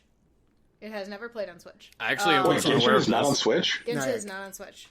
Genshin is not on Switch. It's on PlayStation 4, PlayStation 5, PC, and mobile. Oh, I was thinking of Genshin of the Wild. No! Genshin Wait, Impact. Genshin's not on Xbox? I don't think so. Not yet. It's on Windows, but not on Xbox. Yeah, Windows, not Xbox. So yeah. I'm Brian's surprised! honestly blown away that this thing is not on Switch. You know what? That's probably what the Switch Pro's for. Yeah, there isn't enough room on a Switch for it. Wait, why am I seeing that it's on Switch? Well, because it was not on announced for Switch. Switch, but they never actually released the port. Oh, okay. And the developers announced that they've delayed it because of the power of the Switch's hardware. Yes. Hey, everybody looking to find out what that first great Super Switch release is going to be? I mean, it will make a lot of money. Although the in-game purchases might be... Well, I mean, I know the system already exists in, like, the Nintendo Switch, but I can't really think of one that, like, uses it consistently. Fortnite. Yeah, I guess there's that. It's gonna be Fortnite. You have to buy Nintendo money to do it. Right. Probably. It's Nintendo, spelled D-O-U-G-H. Oh, God. It's Nintendo Cash. But yeah, I'm looking forward to it. I'm ready for the Summer Isles. I'm ready for the vacation vibes. Alex has promised me that he's gonna help me do all the, like, fight all the big boss stuff for Kazuha so that I can get the essential materials for him. I have so far 14 pulls set aside just for Kazuha. That's in addition to, like, the 10,000 Primo Gems I have saved up because I've never spent money on this game. So, yeah. But, well, I should say, I've never bought Primo Gems directly. I did do the Battle Pass once, and only after I'd maxed it out all the way. I don't spend money otherwise. I'm, like, really debating, like, starting over on PC. 10,000 Primo Gems! I have so many! That's so much, actually. Jesus. Yeah, I know. That is a lot! My friend who also plays, she plays, like, obsessively, though. She recently bought Primo Gems, and so that she has 10,000 now, and I'm like, you don't have any pulls set aside, so technically you still have less Primo Gems got 'em. than I do. But she does have, like, she has all the characters. She has all of them. I think she doesn't have Eloa, and she doesn't have Klee, but also, she doesn't care about Eloa. Right, so she's just fishing for, like, constellations and shit. Yeah, and she mostly, she's got, like, she likes Zhongli mostly. Zhongli and Zhao were, like, the ones that she really wanted, so. Tegan, does Joe Spiro exist within your Miitopia world? No, Joe Spiro does not exist within my Miitopia world. I'm almost at the end of Miitopia also right now, finally. I'm in, like, the final boss zone, the 4th zone, and I'm rescuing everybody finally. Which one was Miitopia again? I'm gonna look this up, because I forget all the similarly named Me-related games. Miitopia is the, like, turn-based RPG. Oh, so it's like the full development of Find Me or whatever? Yeah. Weird. I totally forgot about this. It's exactly that. Yeah, it's super fun. 10 out of 10, highly recommend. Brian, you actually joined my party for a while as the Great Sage, but you have since left me now that I have rescued, like, the first squad. So far, I've rescued my cosplay friend Haley, Rocky, Matt and TK from Digimon, Alex's brother, and my work friend. And that's it! Alex is still fucked somewhere. Hell yeah. Yeah. So I'm missing Alex, I'm missing my streamer friend Jackie, and I'm missing somebody else. Somebody who I don't remember. It's a me of Malcolm X. Let's go. I don't know who it is. I have no idea who it is. I'm missing someone else. Anyway, so now I have 6 me's that I'm trying to, like, balance because half of them don't have any relation with the other half, so I'm trying to, like, up their relationships and up their stats so that they're all, like, similar, while also, like, deciding who's coming in the party and who isn't at any given time. And it's a pain in the butt, but I'm at the point in the game where now I can switch freely between classes. Mm-hmm. And I don't lose any levels in a class that I switch from. But if I'm starting in a brand new class, I do start at level 1. So I just changed myself back from the princess class to the mage class. And so I'm doing mage stuff now again. It's very fun. I'll probably finish it before the next show. It's pretty good. It's still giving me the giggles. For sure. Yeah. Oh, no. I have been playing video games. Oh, no? Yep, here it comes. Rocky, Jesus Christ. I can't move 10 feet without Rocky telling me, like, oh, no. All right. No, I just remembered. It's okay, let's do it. Wait, what have you been playing, Brian? So, one of the things that I've been spending a fair bit of time with this week is I went back to a video game that came out in 2018, which I bought in 2018 because I was like, this game looks wild. It, in fact, was wild. But, like, when I got in there, I was absolutely overwhelmed with, like, the number of systems and the amount of shit that you could do in the video game. And I was just like, Jesus fucking Christ, I can't. There's too much. I can't. So I have gone back to Kashem, which is a open world game about a guy who wakes up outside of a gas station and has no memory of who he is or where he came from, doesn't know why he has no memory. He is befriended by a talking lizard who wears sunglasses and has diabetes named Suleiman, and Suleiman offers to help him find out, like, what's going on with him, and then it throws you into this, like, massive world where you are keeping track of, like, a huge number of, like, stats for your character. A lot of your usual ones, like strength and will and luck. The game tracks a luck stat. And so you're, like, traveling around, like, this very, like, GTA-style shaped space. But, like, in this world, you can actively jump into dumpsters, which take you to an alternate dimension where cats are in charge of everything. And your job is to, like, in this alternate dimension, beat up cats and take their money, and then you bring it back to you. That's not nice. Well, look, they don't even have pockets for their cash. It may not be nice, but it's what you do. And you take the cat money back to your dimension, because in your dimensions, the game canonically establishes that for some reason, which is heretofore not explained in the game, cats run the real estate market, and so, like, you start purchasing and decorating an increasing number of homes in the game, and, like, it very much has, like, a Happy Home Academy style component where, like, people are, like, grading your home on how it's decorated and things, and you can invite people over and make friends. And so, like, I have purchased a home, which I started decorating. You could also, like, purchase commercial property and set up businesses, and that requires, like, hiring people to, like, be employees in your businesses. Or you could be terrible and purchase additional residential properties and start rent them out. And the game is like, you could be a terrible landlord. Why not be a terrible landlord? What the fuck is this game? I'm watching footage of it. Okay, could you see how, like, I was like, I gotta fuck with this? Yes. Okay, a question. Is there any, like, religious aspect to this? Because the name immediately struck me as, like, I'm pretty sure that means father of Kashem. And I looked it up, and that's a title that was first given to Muhammad's son. So I'm like, is this about being Muhammad? Oh, that'd be wild. Okay, so as near as I can tell, like, the game was developed in Saudi Arabia. I went and I found a bunch of like angry reviews online by like Saudi Muslims who were like, fuck this game. Jesus Christ. There's nothing from the footage that makes me think it's religious. Just like it's clearly an Arabic phrase and the world is Middle Eastern. So I'm just like, what is going on? Right.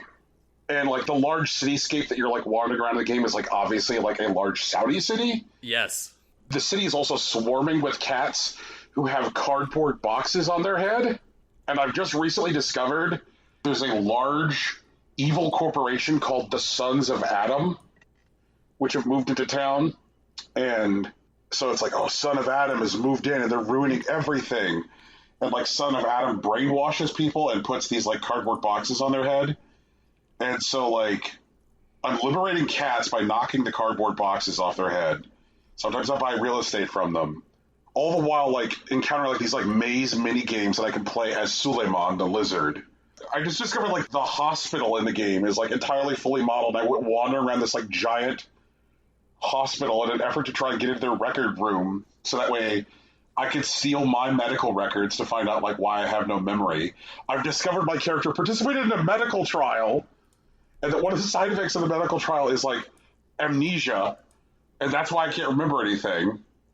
I've discovered now that all the ATMs in town have been hacked by the Sons of Adam and that like it's stealing people's money. And so, like, there's, like, this giant main quest line. In addition to the main quest line, like, there's, like, huge amounts of, like, side quests. Plus, I can, like, respond to posts on what the game calls Greg's List. And just go, like, do work. I can get jobs. Plus, I've got the businesses I can run where I have to hire and fire people and check to make sure that the businesses are profitable. If you're a landlord, you will get requests to, like, fix things in the buildings. And you can be like, hey, do I just want to ignore and be a bad landlord or what? Like, also, the game appears to have, like, a pretty sophisticated, like, wanted system for the police. And the game also has, like, a sophisticated disguise system. Like, when I snuck into the hospital, it required, like, disguises, and cops are affected by disguises.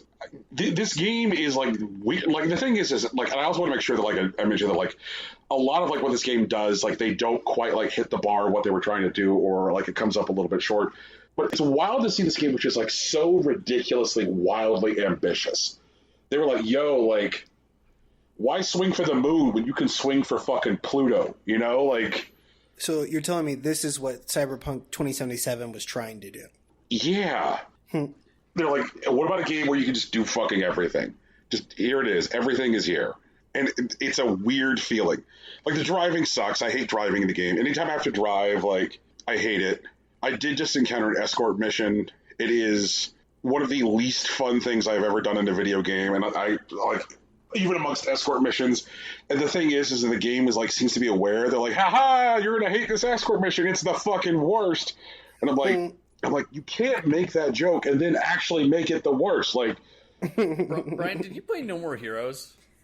Yes. Dude, okay, when I first saw the game, I was like, man, this looks like No More Heroes. Yeah.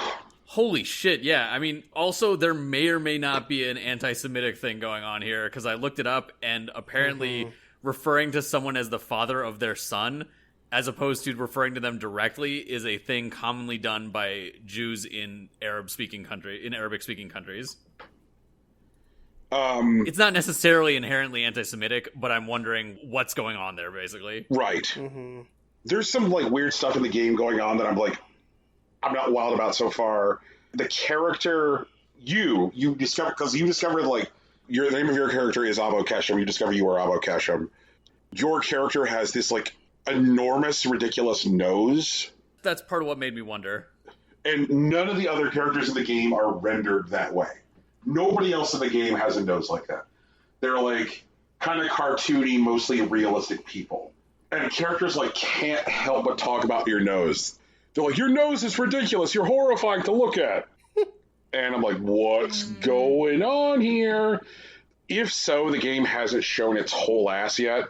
And I was going to say, to be fair, that stereotype is prevalent in the West, but not in the Middle East, where, I mean, frankly, we share the same nose. Right.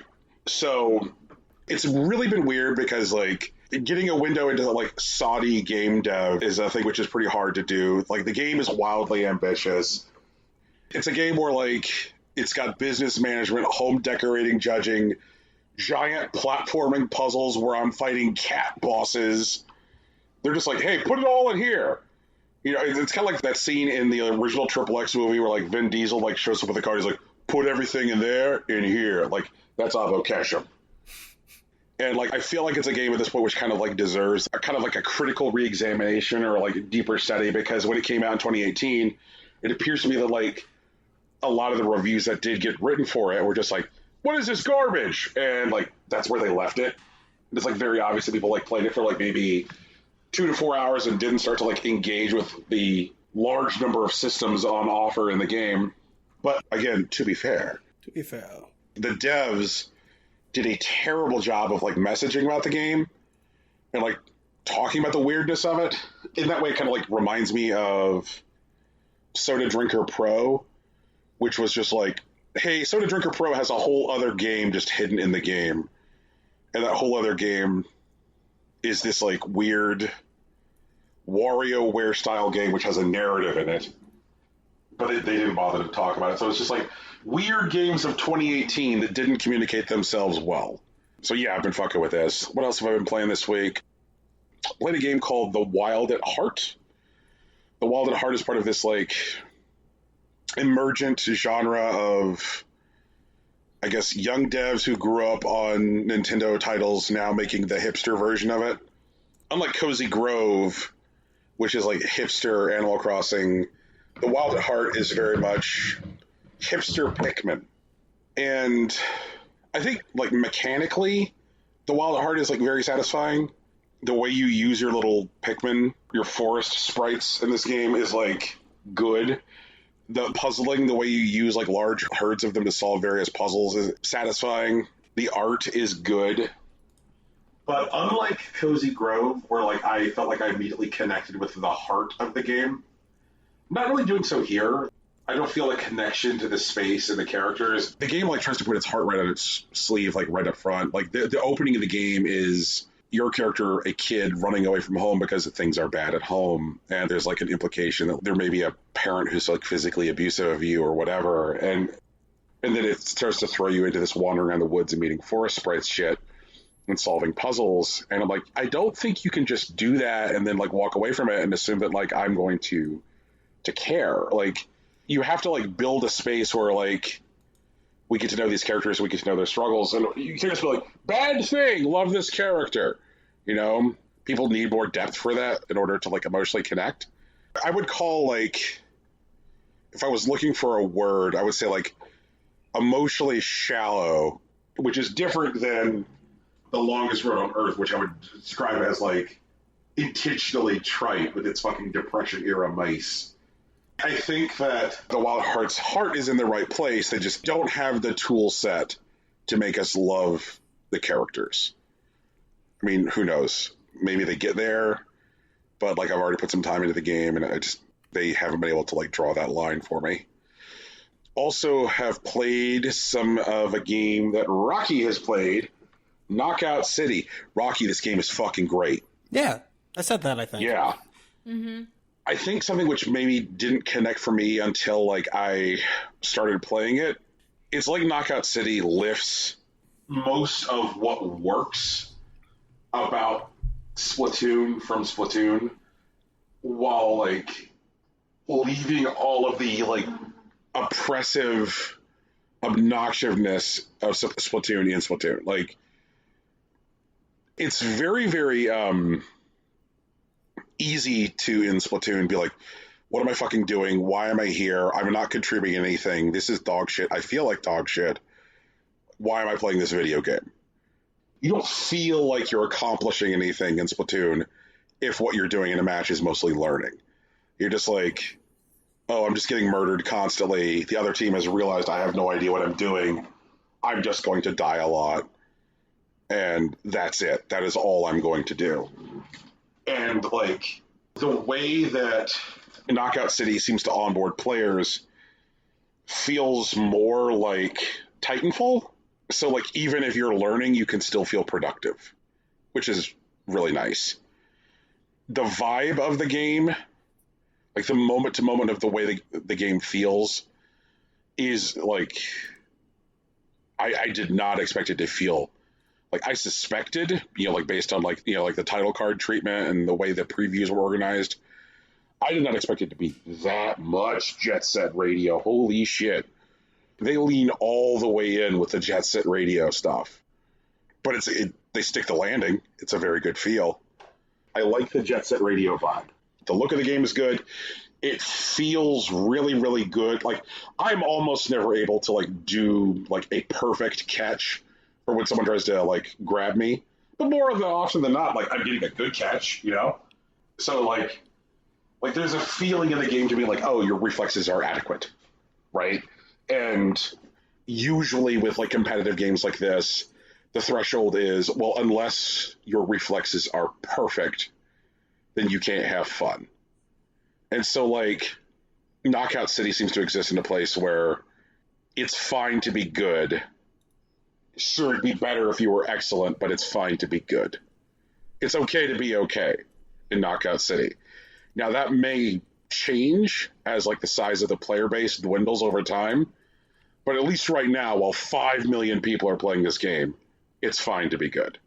And I like that. Okay.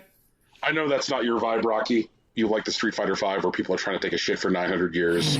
Okay, relax, man. At least for me, it still feels like a space where I'm welcome.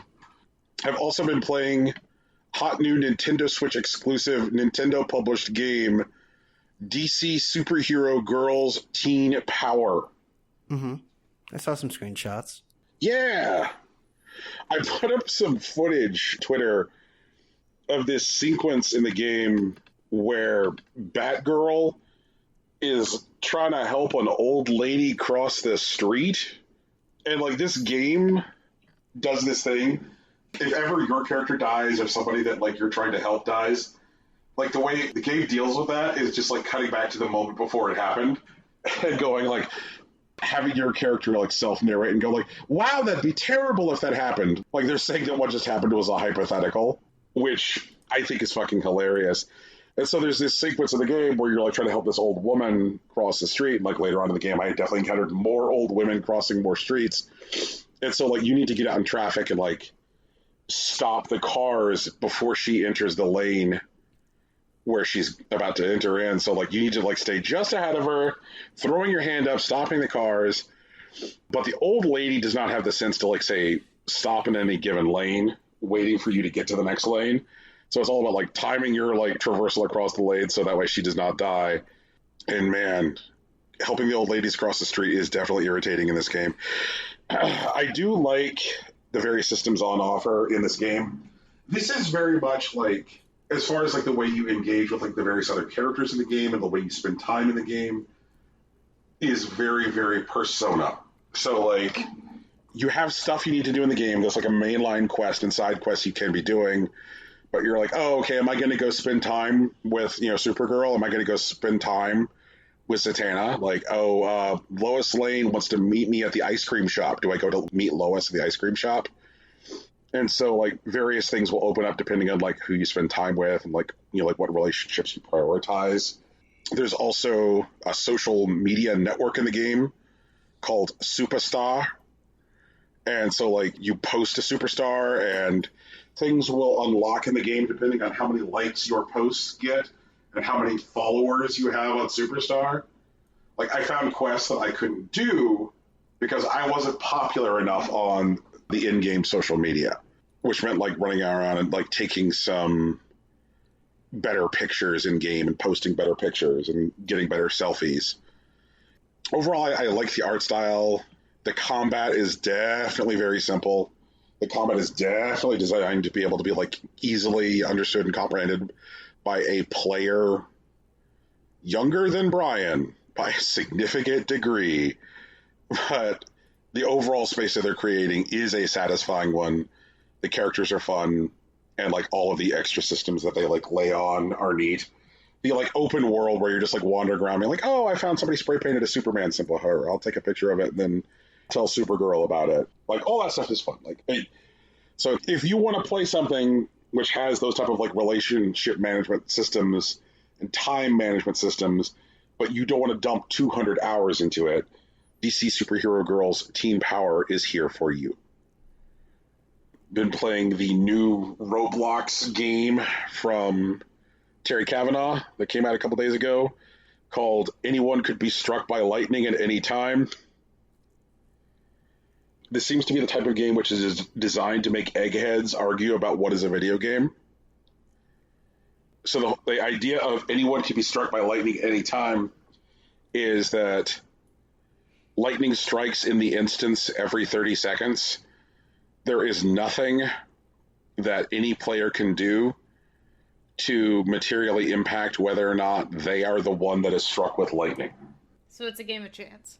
It's very much a game of chance.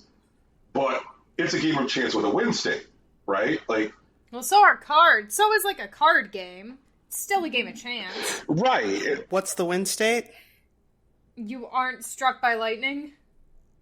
Well, that's not a win state. That's an avoidance of a lose state. Does a slot machine have a win state, Rocky? Yeah, you get coins. You get a reward. Right. And so what anyone can be struck by lightning at any time tracks is how many lightning strikes have you survived. So, like, every time lightning strikes and you don't die, it'll, like, show on screen, like, player has survived X many lightning strikes at this point.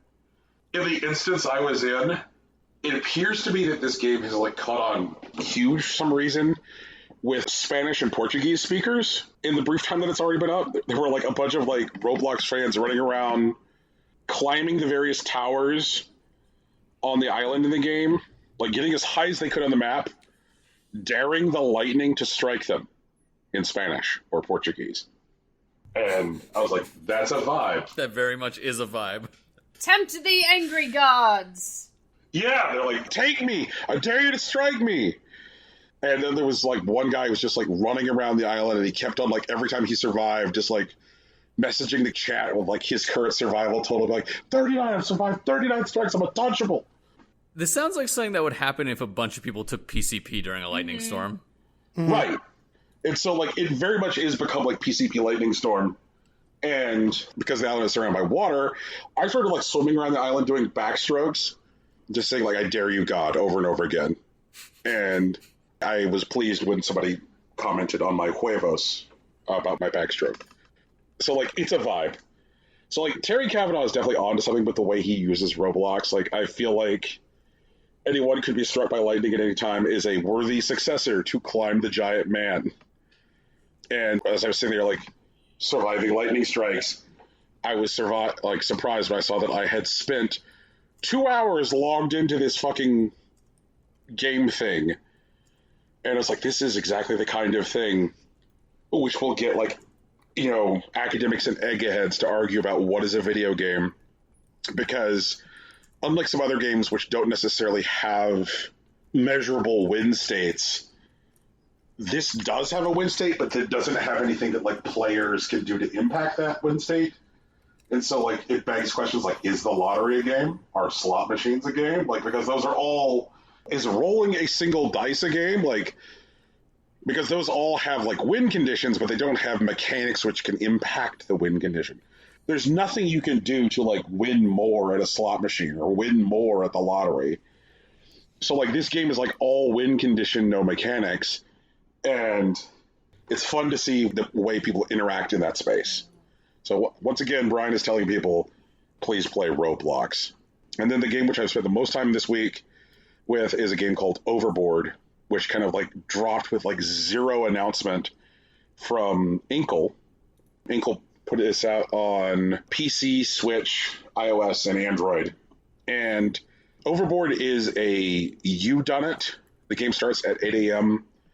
on a day right before a transatlantic steamer is due to pull into New York City, and you murdered your husband the night before by pushing him overboard, and you have 8 hours to either make his death look like suicide or frame somebody else.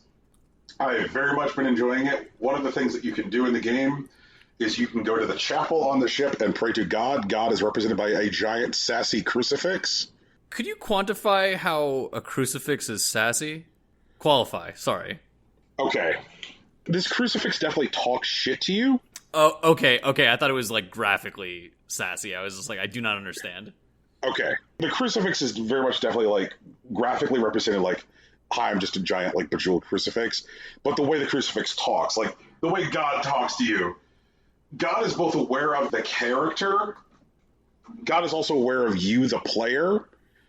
God is also aware of the fact that you have done multiple runs through the game. Like, God will be like, oh, you're still trying to frame Clarissa, huh? Didn't work out on your last run, huh? Which is fun. When you go to the chapel, you're only allowed to, like, pray to God, like, one time on the run. If you go back, like, God doesn't have anything else to say. And it's all about, like, being in the right places at the right time to, like, have various opportunities. Like, something I noticed in the game was that sometime shortly after noon in the game, somebody throws my husband's blazer in front of our cabin door, which means that at some point somebody leaves it there, but they don't knock on the door. So they don't want to, like, identify themselves as the person returning it. And so, like, on subsequent runs, I've explored the ship to try and find where is my husband's jacket before it's dumped by my door. And I've discovered that it's, like, in the men's smoking lounge, you know, like, downstairs. Which means that, like, there's one of two characters who returned it. I'm pretty sure I know which one does it. A fellow named Karsters, who has a German stowaway hidden in his cabin. I still don't know how to interact with the stowaway without having her, like, hit me on the head with a cricket bat. But it's been, like, a shit ton of fun. Like, so, like, the game has, like 3 measures for success at the end of the game. Is it gaslight, gatekeep, girl boss? No, it's mansplain, manipulate, what's the other one? I forget what the other one is. Manslaughter? No. Nah, I wish. That'd be cool. I think that y'all are doing a bit, and I don't know what it is. It's cool. What are the metrics, Brian? Okay, so one is, did you get away with the murder? Just, like, success, yes or no. Metric 2 is, did you get away with the murder in such a way your husband's life insurance company will pay out his insurance? So there's off the hook, yes. Insurance, yes. And then there's tied up all loose ends, meaning that, like, the various, like, threads running throughout the narrative are resolved in such a way that, like, nobody's like, well, what does this mean? And I did my first, like, off the hook insurance and loose ends run last night, and I was, like, very pleased. It's a very pretty game. I feel like the main character, Veronica Villensley, feels very intentionally visually suggestive of Carmen Sandiego. Mm-hmm. It's been a lot of fun. Like, these are the same developers who put out a game about 4 years ago called... Actually, it might be longer than 4 years ago. Yeah, it was longer than 4 years. They put out a game called 80 Days, which was about trying to get around the world in less than 80 days. And 80 Days has sit for years in my top 10 of all time. So for them just to, like, surprise drop a game like this was, like, very satisfying. Highly, highly recommend this game. Word to the wise, though, if you're going to play this, the best place to play it might be PC or Switch. The reason I say this is that, like, I have the newest available iPhone, and this game is a huge battery hog, and, like, is really demanding on the system. Like, I have definitely felt my iPhone getting warm in my hand while playing Overboard. And looking around online, I see that, like, Android users have the same feedback that, like, it's a very taxing game on the system. It warms up new devices. Inkle says that they're aware of it and that they're going to try and, like, implementing some stuff in patches to, like, reduce power consumption and make it less demanding. You, like, we'll see. But being that it's available on PC and Switch and doesn't exhibit those issues on those platforms, that might be the place to manipulate, mansplain, and male wife. And I have no idea what the fuck that means. It's the opposite of gaslight, gatekeep, girl boss. Right. Or at least the male version of the same idea. I've got the vapors. Of course you do. Jeez. We'll get you some smelling salts. It'll be fine. Fantastic. But yes, very, very strong recommendation for Overboard. Overboard is a game that we will definitely be talking about at the end of the year. Would y'all like to talk about the news? Sure. I think we have a call to action, though. We do. Well, then call them to action. Who wants to do it? Teeks, you do it. I don't want to do it. I believe. I don't like the call to action. You're the one that brought it up. I am the one that brought it up. Wait. Just to be... To be clear, yeah, I was going to say, you like the call to action, just not being the one that I do like it. I like that we've changed the news music to a call of action section. I just don't like being the one presenting it, because I always feel weird. That's all. But our call to action this week is, so I know a couple weeks ago we talked about how we had a call to action where we were asking you guys to donate to children's charities in Palestine after everything that's been going on. This week, our call to action is that itch.io has put together an indie bundle for Palestinian aid, and that is available for purchase. Included a link in the show doc. By the time this episode goes up, it's only going to be available for one more day. But for $5, you buy 1,019 games! And a lot of these are really good games. Or at least interesting games. So... we want you to check it out. It's $5. It's 1,000 games. Yeah. Goes to a good cause. You know the drill. There is, in fact, a video game in this bundle, which I think I talked about either last week or the week before, which I praised highly, which is That Which Faith Demands. That Which Faith Demands is like a few weeks old and in and of itself costs $10. So if you want to buy That Which Faith Demands for 50% off and get an extra 1,018 games, there you go. Yep. Honestly, I really like it that Itch does these group bundles. I think they're very fun. Do they mention what charity they're donating to? Because if I wanted to sell Ray directly, because frankly, I don't want 1,000 games in any service I have, because it will make finding anything terrible forever. Yeah, so all of the profits from the bundle are going to go to the United Nations Relief and Works Agency. Okay, cool. They provide food assistance to Palestinians and continue to do so in territories with heavy destruction. They also provide emergency medical and physical health protection for those in the region. The link to the itch.io bundle does include a link to the UNRWA if you would prefer to donate to them directly. Mm-hmm. Yeah! Beautiful. It's a win-win! You were saying, Brian? All those things. Okay. The things that you Things just I said. said! Yeah. I said them. Sorry, I'm dying. I apologize, I No can't worries. talk for extended periods. Oh, being a woman is so difficult. Oh my god. Brian, you have the first story, right? It's true. It's about Quantic Dream I love them. and David Cage. I love them so much. No, I don't. Tegan, apparently your android son has very bad fathers. Yes, he does! That's the whole point! You're That's actually known. anti-cyber life. We talked about that when I was talking about how Connor had the potential to be a good cop. Oh god, I remember that. Yeah! So Independent French Union, Solidaires Informatique, God, my French pronunciation is terrible, reports that co-CEOs David Cage and Guillaume de Fondemere. Oh, God. Fondemere. Fondemere? Fondemere? You accent the accent. Mier? Okay. Both exhibited strange behavior in court. That's generous. Cage allegedly cried on the stand, stomped his feet, screamed about interference to his business and damage to his honor, and then stormed out of the courtroom. He straight up talked about his honor. Yeah, he legit went the Zuko route. Mm-hmm. Wow. Yes. Near the end of his testimony, de Fondemere asked the Sacre judge... bleu? Huh? When you said, I was like, are you trying to be French? That's what you're doing.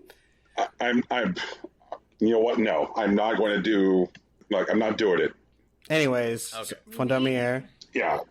He asked the judge, I'm not under oath, so can I lie? What No, the he dead ass. He said it on the stand. It's fucking amazing. That's exactly the best way to prove you're innocent, is to be like, I'm not under oath, right? So does that mean I can lie? Actually, stupid question. Is there no like equivalent to the Fifth Amendment in France? There should be, actually. Because our constitution's... their constitution's based on our... Ugh, okay. Damn it. I'm pretty sure there is. This is a short version. And so he said this before claiming that Quantic Dream was seriously damaged by stories about its toxic work environment. Solidaires Informatique says that De Fonmier didn't provide proof of the damage. In addition to the actions court, Quantic Dream reportedly provided the court with documents that were supposed to defend them against accusations of social security fraud, showing that the company acted in good faith in the termination of a former employee. However, the documents that they provided showed irregularities in the process for termination that showed that it may be an unlawful dismissal in France. Yay! So they supplied documents in their own defense that proved that they broke the law. Yep. That's my favorite supervillain move is to do stupid shit like that. Like, here's the thing. Is this a Phoenix Wright game? This feels like a Phoenix Wright game. I'm gonna stomp my feet on the stand and cry, and then I'm gonna leave. But I'm also gonna submit documentation that proves that I broke the law. That sounds like something that happens in a Phoenix Wright game. Am I wrong? I wish that Phoenix Wright bot that, like, existed on Twitter was more easy to just, like, directly manipulate, as opposed to just, like, saying, turn this tweet thread into a Phoenix Wright scene. Because I would love to turn some of this shit into a Phoenix Wright cutscene. Oh my god, it would have been so good. There's, like, no footage or pictures of this, There shouldn't right? be. There Right. aren't. Oh, man. I wonder if someone's made a bot that matches fucking court, like, illustrations with recorded testimony, like, transcripts, and, like, just, like, through machine learning tries drawing really bad fucking comics of it. I would love to see that. I mean, honestly, if we get those, like, images at some point, we could just, like, make a thread on Twitter and just run it through the Ace Court bot. It's same thing. Tomato. Beautiful. Oh my god, Quantic Dream. Like, I think that the thing that always just, like, blows my mind the most is that, like, David Cage thinks that abusing people and creating a nightmare workplace is all worth it for, and now I'll do the terrible French accent, the emotions. Like Heavy Rain is worth treating people like garbage. Just like, what the actual fuck? Like, has he ever just said, I'm a huge fan of Kubrick? I don't think that he has that on record. It just feels like a big Kubrick fan move. yeah, you know, like, I think that's, like, really good pull, Joe, especially, like, now that, like, there's more, like, just open talk of just how incredibly abusive Kubrick was on set. And that, like, for years people have defended the toxicity of Kubrick sets because they're like, oh, well, it's fine that Kubrick, you know, treated people like a monster because, you know, Kubrick. It's like, really? Because very famously, David Lynch sets are the absolute inverse of that. Like, David Lynch is this, like, weird, eccentric, wholesome grandpa who does everything he can to, like, lift up and make the lives of the people he works with better. It's like, wow, you're doing great work, you know, like in that weird David Lynch voice of his. And everyone's like, yeah, I come out of working at David Lynch movies, like, more emotionally healthy than I was when I came in. And it's like, if David Lynch can do that while also being, like, a staggering genius, I don't think you get a free pass for being a monstrous prick. You know, just because, like, the art you make turns out good sometimes. I feel like, for the most part, fucking David Cage doesn't even have that going for him. Tegan is probably one of the most ardent defenders of Detroit Become Human that there is. Like, for the most part, like, the critical reception of the game is relatively middling. You know, it's like, it's a game, it's a David Cage game.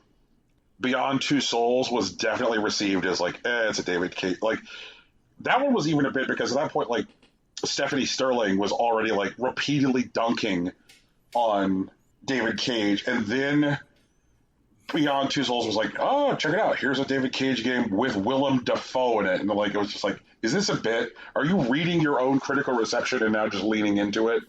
Like, I can't think of, like, a single game released by Quantic Dream that would come before some mythical turd. Like, they've always been jokes. Like, Heavy Rain is a joke. Fahrenheit's a joke. Like, they've always been bad.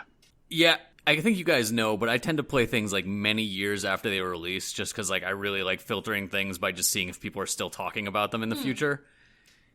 And I think that's allowed me to definitely avoid their games entirely through, like, a lot of things. And I got some of the impression at the time, like, this is not interesting to me. I did not get the these people are garbage people vibe. Like, I mean, I wasn't really looking for it either. But, like, I'm so happy to have dodged this entire thing. Yeah. As near as I can tell, the only good thing that has come out of Quantic Dream is the Sean bug in Heavy Rain, which is pretty famous.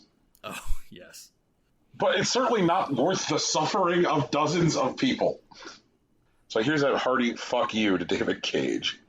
Is our next story about saying fuck you to somebody? Yeah, it definitely is. We're gonna say fuck you this time to Warner Brothers Games.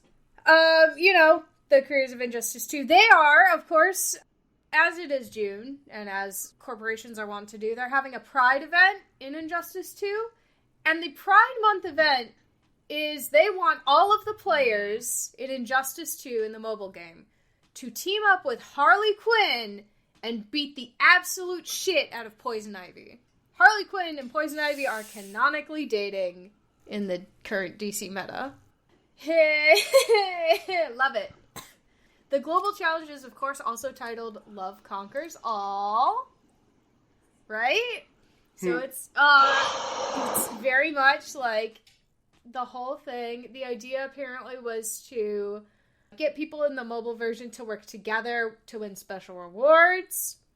The more times you beat Poison Ivy, the more the group collectively wins.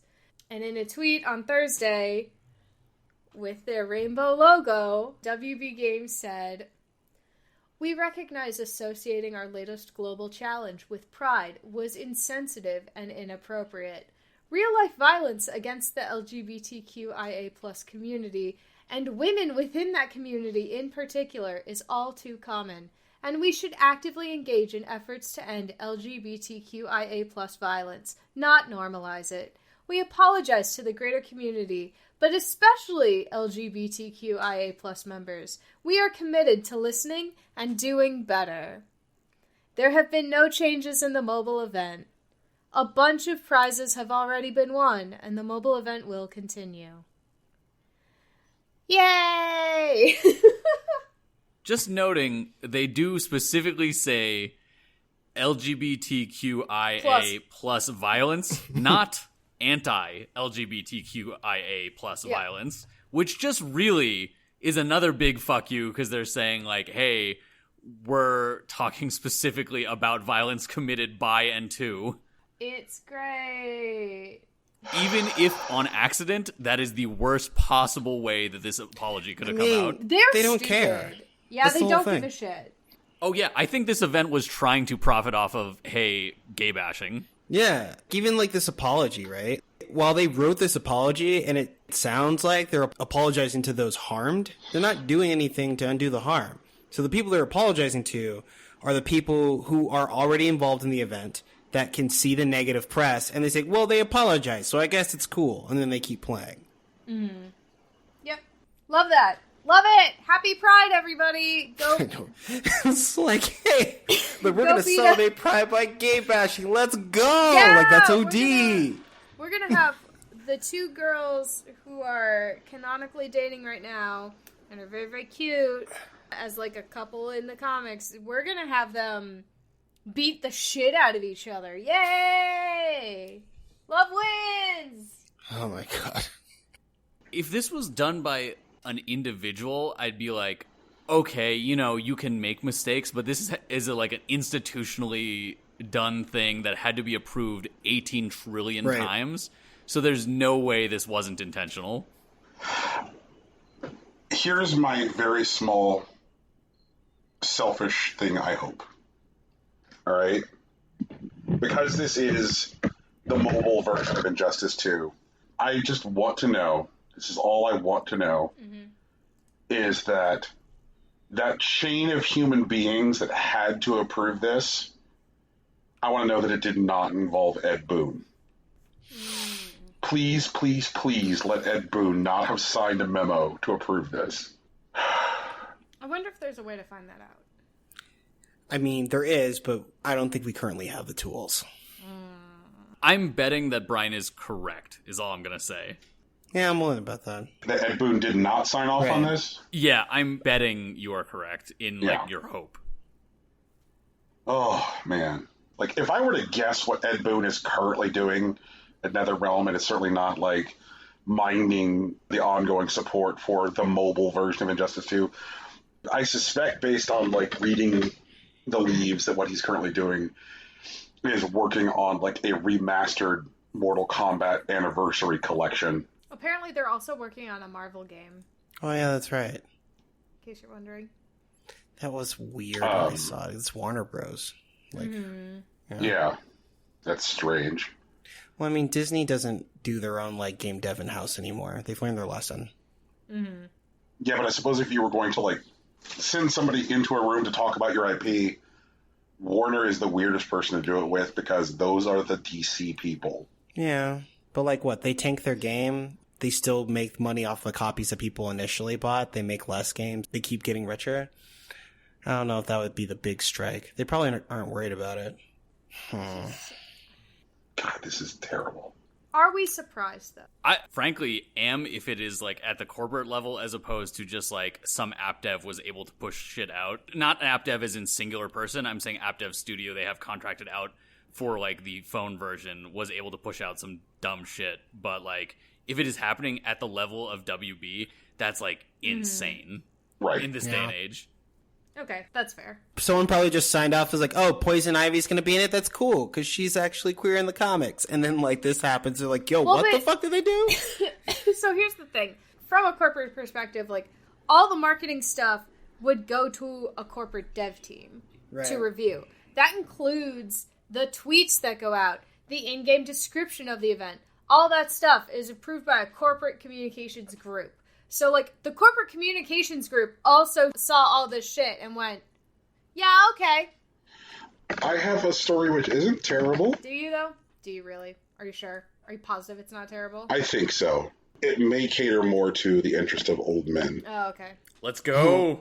We got 2 of those on the podcast this time. Original development files for Earthbound have been recovered by the Video Game History Foundation. Yay! I'm curious what this means. Because I'm thinking source code, but I highly doubt that's what this means. It does include source code, sir. Hell yes. Yes. The stuff that was recovered is like a veritable treasure trove.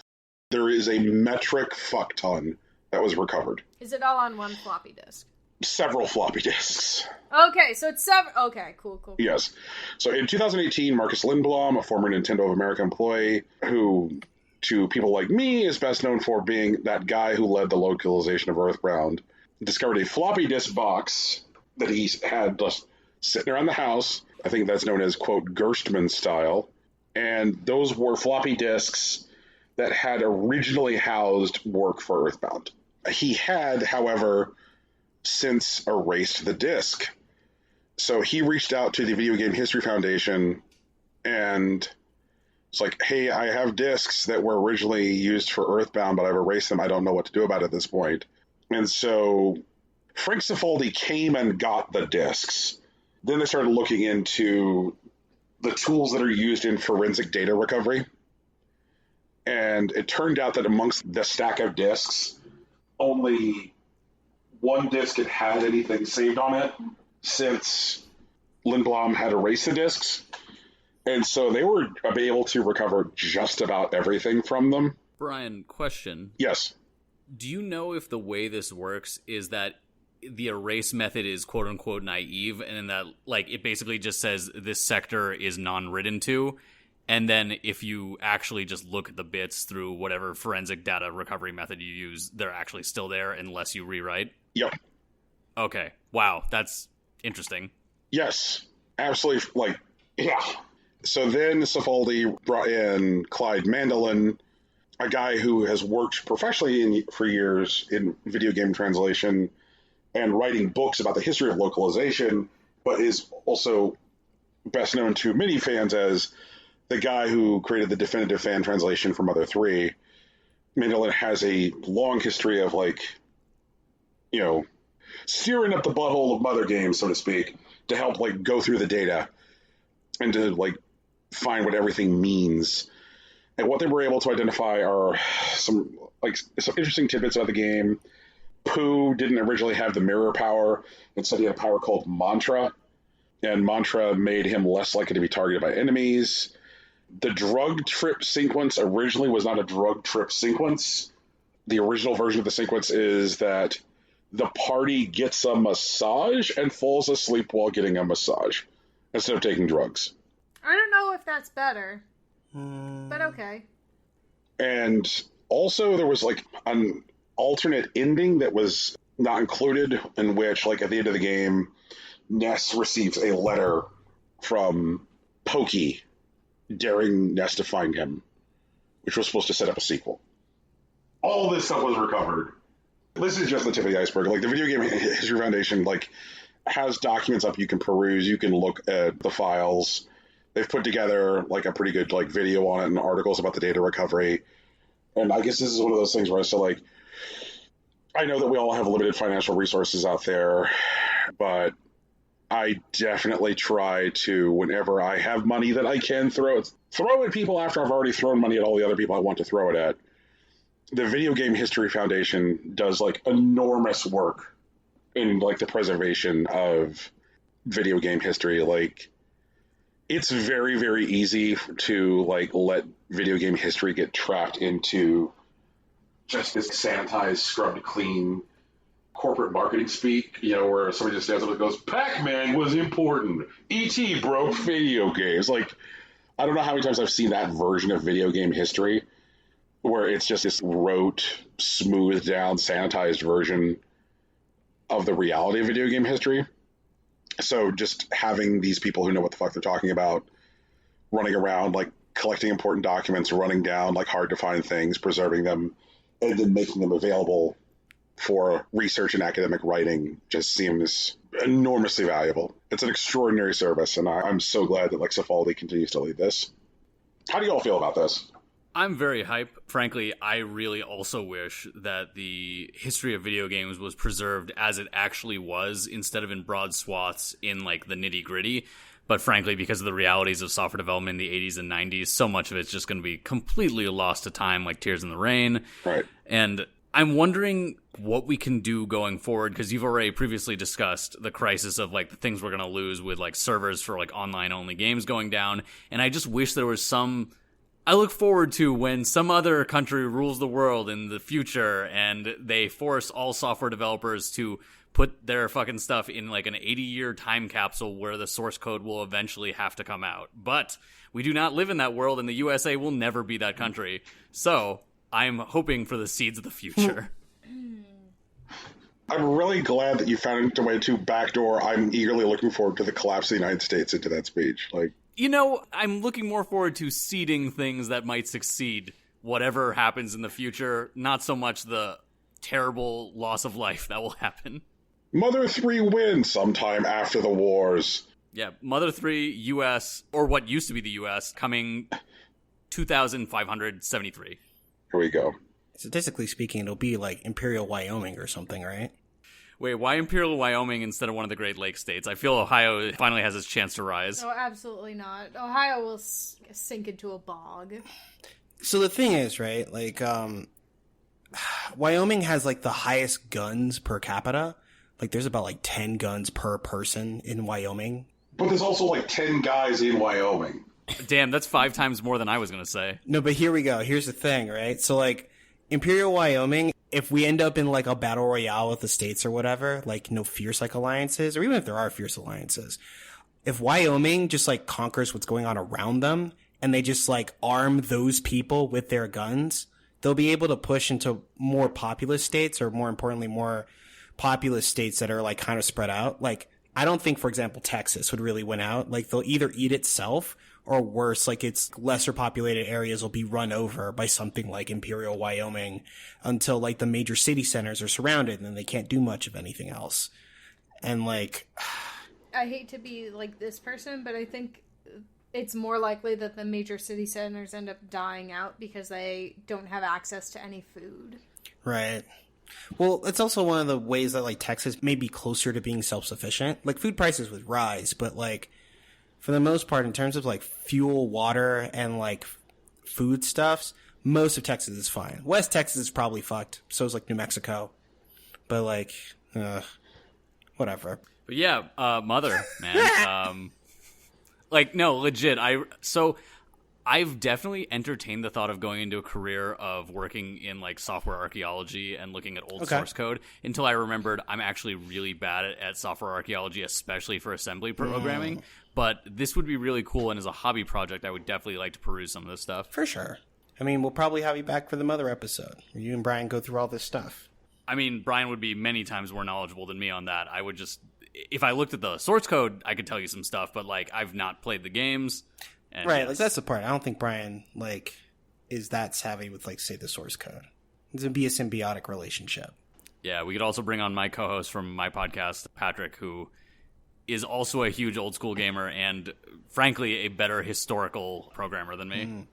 Well, Capcom's gonna need some historical programmers because they have definitely fucked up on this one. It appears a designer, Judy A. Jurasek, has alleged that Capcom games like Resident Evil 4 and Devil May Cry have used unlicensed copyrighted photos extensively in its games to build out their environments, their details, and even Resident Evil 4's logo, according to a new lawsuit filed Friday. So even if Capcom goes under and no one has the source code, if she's right, we could just buy her book and basically get an anthology of the imagery of Capcom games. In the lawsuit, she alleged that Capcom used photos from her copyrighted book, Surfaces, in multiple games, including Resident Evil 4, Devil May Cry, and other Capcom games. Surfaces is a collection of 1,200 photographs of textures that Jurasek photographed herself. The book is intended to be used for, quote, visual research, artists, architects, and designers, according to the book's description.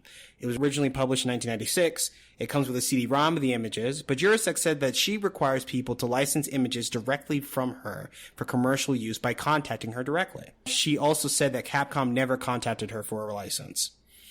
Jurasek pointed out that at least 80 photographs are used in different scenarios across Capcom's games with over 100 pages of documentation. One instance is regarding a photo of shattered glass used as a texture in the Resident Evil 4 logo. An image is attached in our show doc for our patrons to peruse at their leisure. Jesus Christ. It is crazy. In more than 100 pages of supporting case documents, Jurasek pointed out that more than 200 instances of her photographs were allegedly being used in Capcom's games. It includes everything from marbled textures to ornate sculptural details that are recognizable and abundant in Capcom games. Part of her evidence actually comes from the 2020 Capcom data breach, which happened in November. In that leak, Resident Evil Village's launch plans were prematurely revealed, and personal information for hundreds of thousands of people had been compromised, including customers, shareholders, and employees, according to Capcom. Capcom reportedly received a ransom note in the attack before the information was leaked online. That information included some high-resolution images of artwork used in Resident Evil and other games. And the file names for at least one of the images from the Capcom hacked files are the same file names as those used on the Surfaces CD-ROM, according to Jurasek. This makes way more sense, because I was like, did someone notice this with their eyes? And I'm like, there's no way. And then I was just like, did someone accidentally discover this during like a fucking image search? Like just like a search by image for image? And glad to find out that it's literally just file names. Isn't that just fucking embarrassing? It is incredibly embarrassing. There's a metal texture that was labeled ME009 on Jurasek's CD-ROM, and it's labeled the exact same thing in the Capcom folders. Fucking Christ. Jurasek's lawyers are asking the court to award her up to $12 million in damages on account of copyright infringement. She's also seeking damages for, quote, false copyright management and removal of copyright management, end quote, which has a penalty of $2,500 to $25,000 for each used photograph. A Capcom representative told Polygon that the company is, quote, aware of the lawsuit and has, quote, no further comment. Jurasek's lawyer has not responded to other requests for information. Y'all ready for settle out of court QTE challenge? I feel this is probably a lot more common than we think, and they just got caught for it because of the hack. I'm willing to believe that. I think it's mostly because of Jurasek's like personal documentation that they're being called out on this. I would not be surprised if there are a lot more people in very similar situations. Like, this is not some weirdo being like, I wrote a book about an astronaut once. Like, a lot of times those lawsuits get coverage, and like when people look into it, you're like, okay, this person who claims that they invented Star Trek Next Generation is a weirdo, and there are no legs to what they're saying. You look at this and holy fucking shit. Like, dead ass. Like, Jesus Christ. That 4, oh my god. The file names. I can't even. Man. See, I don't see the 4, but, like, I trust you guys.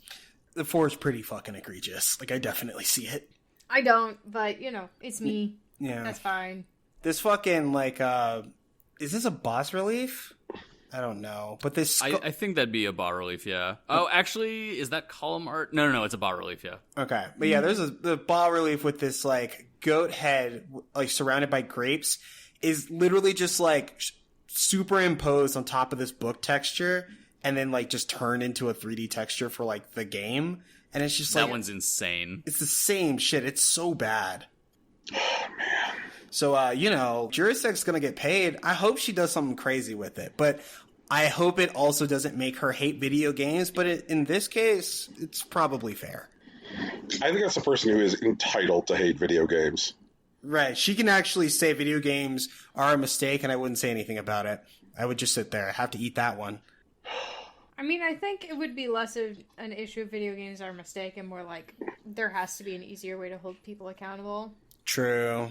I mean, copyright and IP laws are probably something that needs to be overhauled in the next generation. I am hopeful for the future. I agree with you on the need. Brian, you have our next story? I think we all knew this was coming after Balan Wonderworld was Balan Wonderworld. What is it? Yuji Naka and Square Enix have parted ways. Damn, I wonder who new best friend's gonna be. I hope it's not Nomura again. I'm sick of fucking Nomura. So, Yuji Naka says that he left Square Enix at the end of April. Balan Wonderworld, which he directed and Square Enix published, took a giant shit at retail. As a point of reference, it sold less than 2,100 copies in its opening week in Japan. Ow. That's it. It didn't even make the top 40 physical UK chart, its opening week. Apparently no one except for me bought this video game. And streamers. A lot of streamers bitched about this game. Mm-hmm. Naka said, I can't talk about the reason now, but I hope I can talk about it when the time comes. As for future activities, I'm 55 years old, so I may retire. Damn. And the game was supposed to mark his grand return, with Yuji Naka reuniting with the designer of Sonic the Hedgehog, Naoto Oshima. They last worked together on 1998's Sonic Adventure. This game, like I said this before, like it feels like every expensive idea that sucked for the Sega Saturn, like shit into a single game. It is like what happened if like bad Saturn games were being made in 2021. It is a nightmare. I wonder if he just got a shoestring budget and like he wanted to make a bigger game. Because like I agree that like most of the stuff that they show like isn't fun, but I've seen like clearly unfun things like turn into fun ones with like iteration and like development. Mm-hmm. Like no, I get that, and like I think there's canonically a really easy example to point to a really big example of that, like just this week, where at this point, like I think the best way to describe what Hello Games is doing with No Man's Sky is like, hey, at this point we've succeeded so much we're just doing donuts in the parking lot. Fuck it, you can ride your flying pets now. Who cares?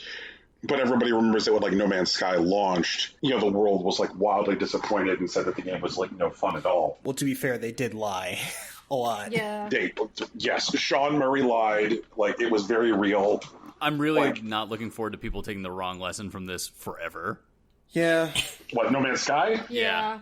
You mean crowdfund your video game by lying about the feature set and then just living off of the launch money for years? Yes. Yeah. Yeah. Oh, fuck. Video games, right? Are you talking about, what's that one game? You know the game.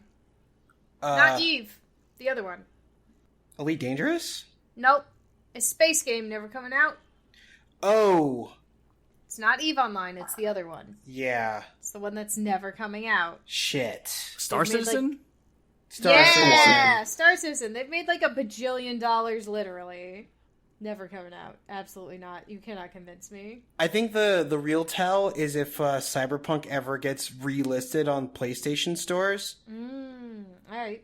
If that happens, I think we might be in serious fucking trouble. I don't think that there's so many decisions in Balan Wonderworld which are just fundamentally bad decisions, where I can't see a version of the thinking that makes more sense with more money. You know what I mean? Well, I mean, it's not just more money, right? Like, I agree that, like, you know, they could polish the same idea with more money, but, like, more money also, like, funds QA for longer. And, like, they are able to, like, test and iterate ideas and, like, polish things and maybe just throw out things that they don't need. And I think that's something that probably would have happened with more time, which also is afforded by more money. So I think there's a kind of inherent disagreement in assumptions here where, Rocky, I think you're looking at game design as, like, completely iterative, while I think Brian's talking about, like, core ideas and iterating on top of them. Sure. And I think he's basically suggesting the core idea is completely cursed. Yeah, that's the one. I mean, maybe. You played a game that, like, I already forgot what it's called, but it was part of the big festival where, like, you were playing a platformer, albeit not 3D, but it's like 2D side scroller, and you, like, interacted with several powers, and, like, that was just good. And maybe, like, the fact that it was 2D and maybe its pacing was different, but I don't know, man. I'm not going to say that's entirely iterative, but 3D platformer with powers doesn't sound like a fundamentally bad idea to me. No, I agree. The idea of just, like, platformer where character gets a lot of swappable powers does on paper sound like a good idea. Okay. I am with you there. But there's so much stuff about, like, just, like, the core way the game communicates with the player. You know, an example that, like, springs to mind is that, like, as you finish each world, you're building this, like, elaborate Rube Goldberg machine for these, like, little creatures in, like, the main hub world. Mm-hmm. And you can't physically interact with this Rube Goldberg machine that you're building, which is, like, literally right in front of you. Like, you're standing with it, you're pressing up against it, like, you're touching it. Mm-hmm. But, like, there's nothing about the way that its geography works that you can interact with. Like, the game never tells you why you're building it, doesn't tell you what these creatures are there for, it doesn't tell you why the creatures are, or who the creatures are. There's nothing about the world, the physics. Like, imagine playing Mario, but, like, the way he jumps feels terrible. The kingdom he's in is stupid. The music is bad. There's no conceivable explanation to, like, none of the motivations ever. One thing that you could do in Mario that would, like, make it closer to Balan Wonderworld is if at the end of every world, when you run, like, after having defeated Bowser, you run to the room where Toad is. If Toad does not have a voice bubble saying that the princess is in another castle, but Toad is just there. Right. You run in, you're like, what the fuck is this? Like, who is this asshole? Right. I agree that that's uniquely frustrating, but I also have to say that I feel like all of those things are problems that can be solved with money. I don't want to say that. Okay. I think that, like, I think money is an ingredient. Sure. But I also think that, like, cohesive, guiding, underlying, like, vision is required. I agree. Because if you want to look at, like, giant sinkholes where, like, it's very obvious that there was nothing underneath, like, oh Christ, what was the name of that, like, that giant mess that EA put out a couple years ago where they're like, hey guys, just play. I know I'm trying to be more specific here, but, like, when EA tried to make Destiny. Oh shit. Battleborn? No. Fuck, what was that game? Is this the BioWare one, or am I thinking of something else? Yeah, the Anthem. BioWare one. Anthem. Okay. You'd be hard-pressed to find a video game which had more money thrown at it. Right, that's true. And it's just like, it's just this, like, giant, expensive mess which shows no cohesive underlying vision whatsoever. The examples that I think that we can cite canonically where video games have gotten better post-launch from a position of launching and being bad have required people trying to earnestly try and pull the game back to what they were originally intending. The only example I can think of a like video game going on to find success where that success looks nothing at all like the original intent, as far as I know, and this is where Rocky may be able to correct me, is that the launch version of Final Fantasy XIV doesn't look anything like A Realm Reborn. Yeah, but that was actually a hard pivot. That was when Yoshi P came in and like he was given the director position because he had a vision. Right. So when they tore it down beyond the studs and had to rebuild that entire thing, they're like, yep, this was a bad video game. Like, I think that's the only example I can think of where they're like, hey, look, this is a bad video game. Let's try and like make a good video game. Like, yeah. Because everything else, like whether it's like Warframe or Sea of Thieves, examples of success like No Man's Sky or Sea of Thieves or Warframe, the developers were finding ways to get closer to what they originally wanted or what they originally promised. But like Balan Wonderworld, if it promised anything, promised us classic Yuji Naka. It's like, hey, here you're getting a Yuji Naka game. And the only thing that felt like distinctly Naka about it is there was a nonsense fucking take too many drugs quality to like the lore and the world of the game Nights into Dreams for the Sega Saturn. Mm-hmm. But like there was enough stuff going on under the hood to make like the player like either be fine with that or enjoy it in Nights. And this game had none of it. Right, and like that's what I mean. What I'm thinking about specifically is like Yuji Naka's very short comment about it. Like I can't really get into it, but I hope I can talk about it when the time comes. Like I think maybe Yuji Naka was kind of taken for a ride. Like this was definitely designed to be Yuji Naka's like return, and maybe he thought he was getting a budget that he just wasn't getting, and he ended up building a much more ambitious game that like couldn't be funded by like the budget that he was given. And so he has a bunch of like half-baked, terribly iterated ideas with a bunch of things that don't make sense because he couldn't pay enough writers to like string the shit together. And he didn't realize it soon enough to like pare back what the game is actually supposed to do. So you just have this big, ugly, unfun mess. But I don't know. Those are a lot of assumptions. That's what I'm saying. Yeah, I'm not ruling out that possibility, but I wouldn't be surprised if it was a much more conventional reason for it being like it was. For sure. I mean, I suppose there is the idea that it's just kind of like the Shenmue 3 problem that like Yu Suzuki had, which is, I guess when you give some of these devs access to everything that they have, what they end up turning in is dog shit anyway. Whoa, are you trashing Shenmue 3 right now? Why? What are you mad about? Friend, have you played the Yakuza games, which accomplish what Shenmue tries? Yeah. Okay, there you go. Okay, well, just to be clear, because I don't want to mess this up, you're mad at Shenmue 3 because it's not Yakuza. I'm mad at Shenmue 3 because it still is like... Shenmue? Come on! It's 20 plus hours of a guy in Quilly who's wandering around asking where sailors are. Okay, fine. Whatever. So, our next story is that PlayStation, Sony, has finally claimed the Evolution tournament for its own. The way that they did it is by promising to support their online entry.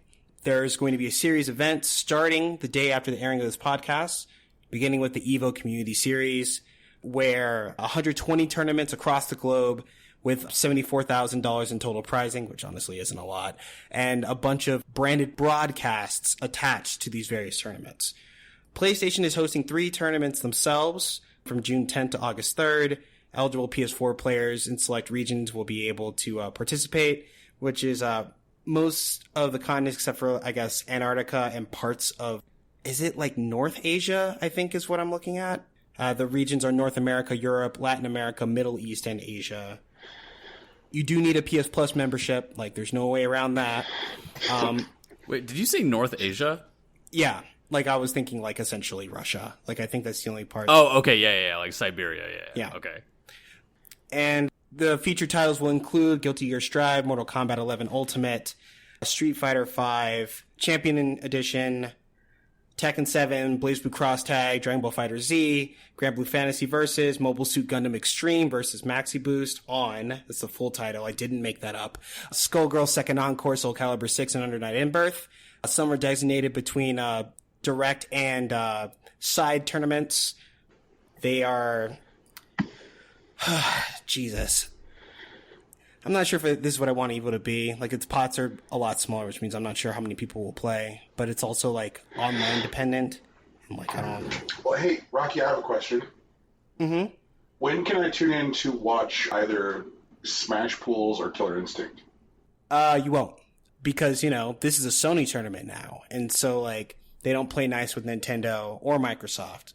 So their games will no longer be featured in EVO, at least for this year, but possibly for the foreseeable future. But hey, instead of like buying into like this convention / tournament for like $80, or I believe $150 if you do all 3 days, including the finals, like it's free. You can watch it streaming from anywhere in essentially the global north and south.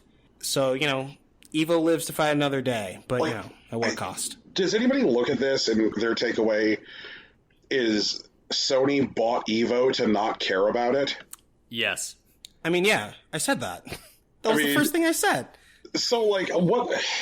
This is where, like, the whole internal Marvel Civil War, like Captain America Civil War, going on inside of, like, PlayStation absolutely fucking, like, pisses me off. Because I have to wonder, like, who was like, hey, we should buy EVO. And then at some point, like, hey, we bought EVO crosses somebody else's desk who's like, I don't care about this at all. Underfund this initiative. Fuck this. Like, well, to be fair, PlayStation / Sony has been trying to buy EVO forever.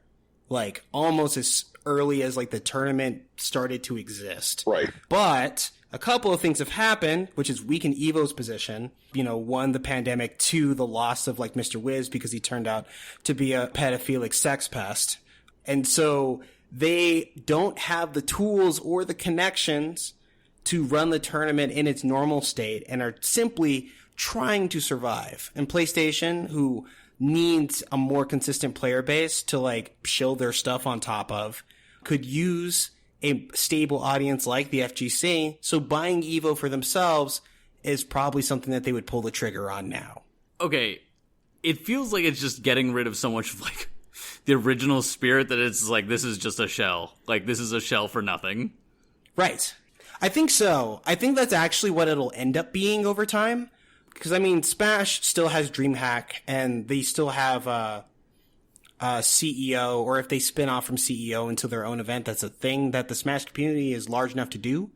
And, like, the FGC has enough large tournaments, like, smattered around throughout the year, and people who care about them. Right. And as long as offline tournaments become viable again, scenes will begin to grow all over again. And what this one might end up being is something like a lesser funded, like, international, as opposed to, like, the world's largest fighting game tournament. This is definitely, like, EVO trying to, like, stymie the bleeding so they don't die during this, like, period of time. And maybe PlayStation realizes that it's not the tool that they thought it would end up being, and they may spin it off or like crash it. But even then, the important part is the audience and the players, and wherever they end up playing is where the tournament is going to be.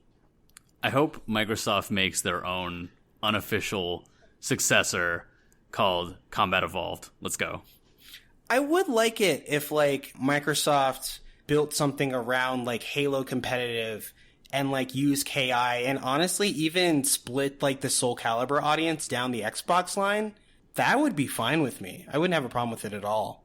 There is a gigantic, competitive, well-funded tournament gears scene that Microsoft is very good about supporting.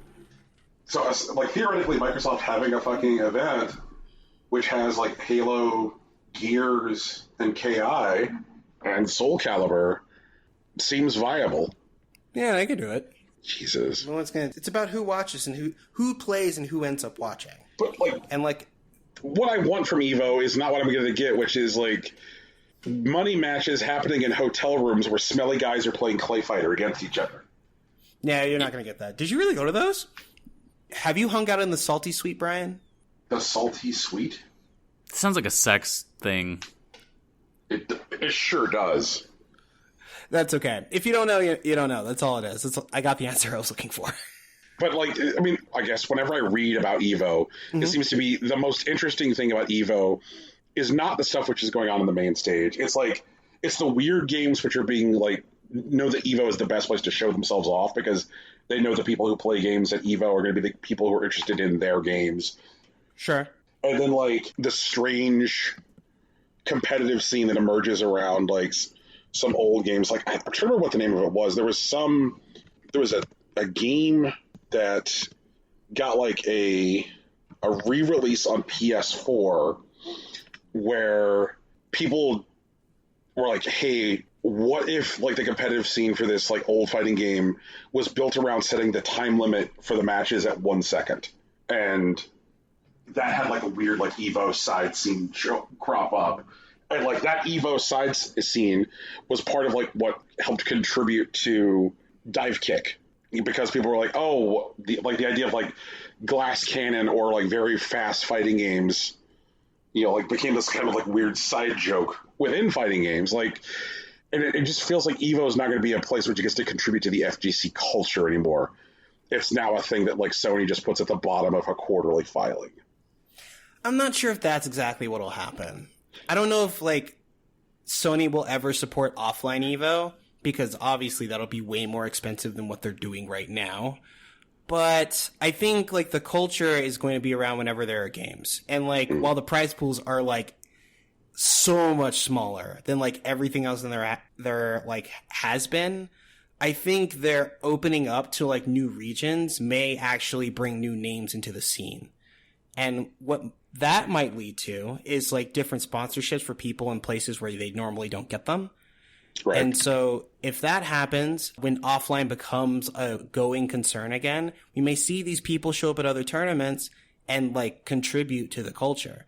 If there's a tournament that Tokido is going to get out of bed for, and, like, he may have been watching EVO 2021, but, like, isn't going to, like, fight over a pot of 30K, then, like, if that guy shows up the next year, like, competing for, like, 100K, then he turns out to be a killer, that could be interesting. But I don't know. I just want to know, where am I next going to get my pictures of Kenny Omega wandering around, like, a convention floor with his fight stick killing people? Oh, you gotta wait for, like, another year or so for that, Brian. But my bet is probably going to be Frosty Faustings 2022. But that's my bet. I really just want the gathering of Juggalos before the FGC. That's CEO, man. Like, that's the summer tourney. It's all about the community. Nice. Even, like, Kumite was just, like, exhibition matches in, like, a very small, like, 16-man tourney. And I think it was an invitational, too. Well, I mean, Kumite's always an invitational, but it's usually bigger. Wait, did that actually take place in Hong Kong? It was in Hong Kong a while back, but this year they had it in London. Lame. Yeah. Here is a much less important call to action.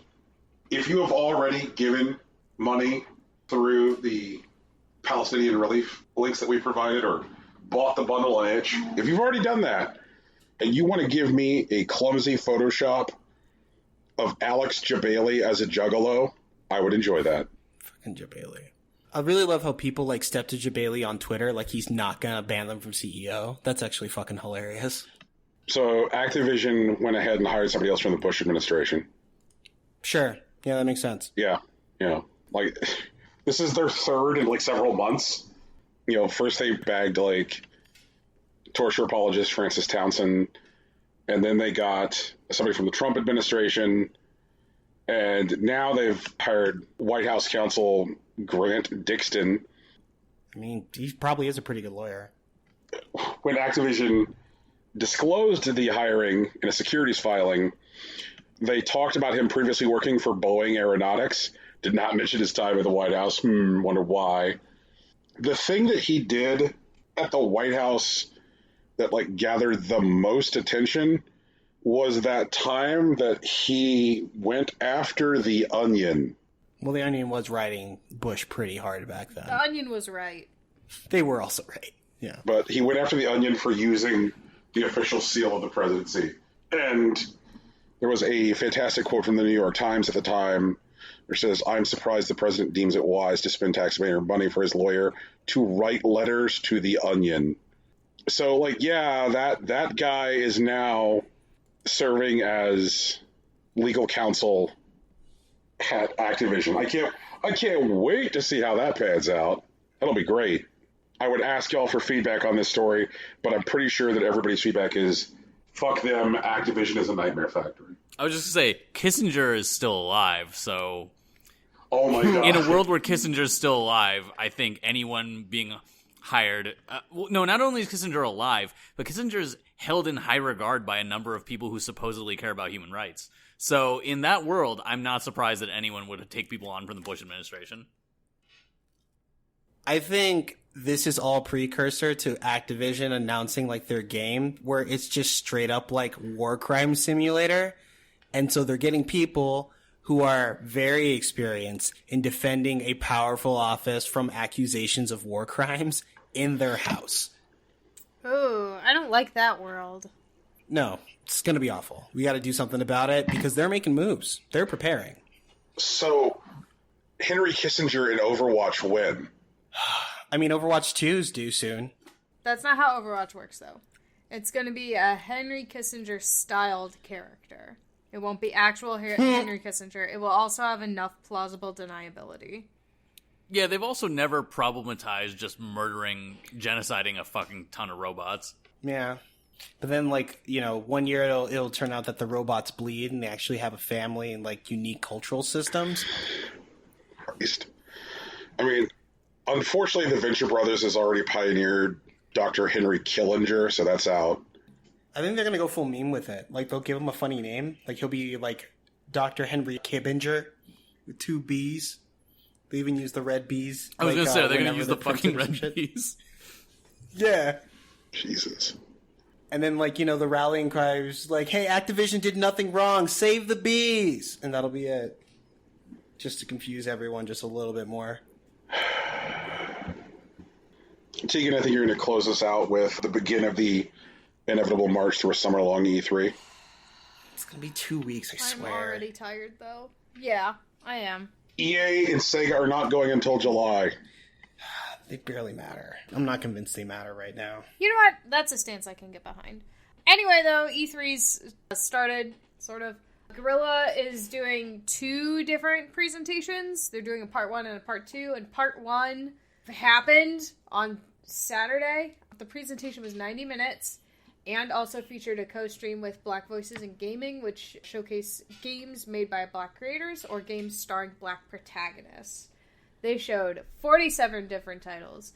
And with our new E3 coverage protocol, I am just going to ask, which of these 47 games are you guys going to be watching? Because we do not repeat the marketing anymore. Yeah, I'm no longer interested in My Lovely Wife. I think I'm actually going to pay attention to Potato Flowers in Full Bloom. Okay. I don't care about RPG Golf Legends. I am mildly interested in the Antimony of Common Flowers, but I hope there's English language support when it comes to the Switch and PS4. Beast of Maravilla Island, I feel like is the thing that Brian was talking about before. I'm going to pay attention to Kung Fu Kickball. I am mildly interested in Zodiac Legion, but I know people who are deeply interested in it, so I've already brought it to their attention.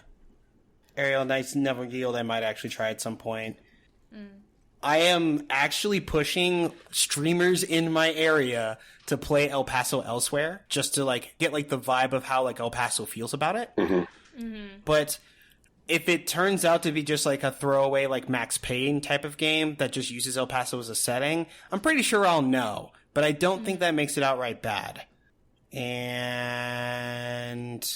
I might pay attention to Trifox, but I don't think I want to buy it. Okay. Brian? I think I, too, am interested in Kung Fu Kickball.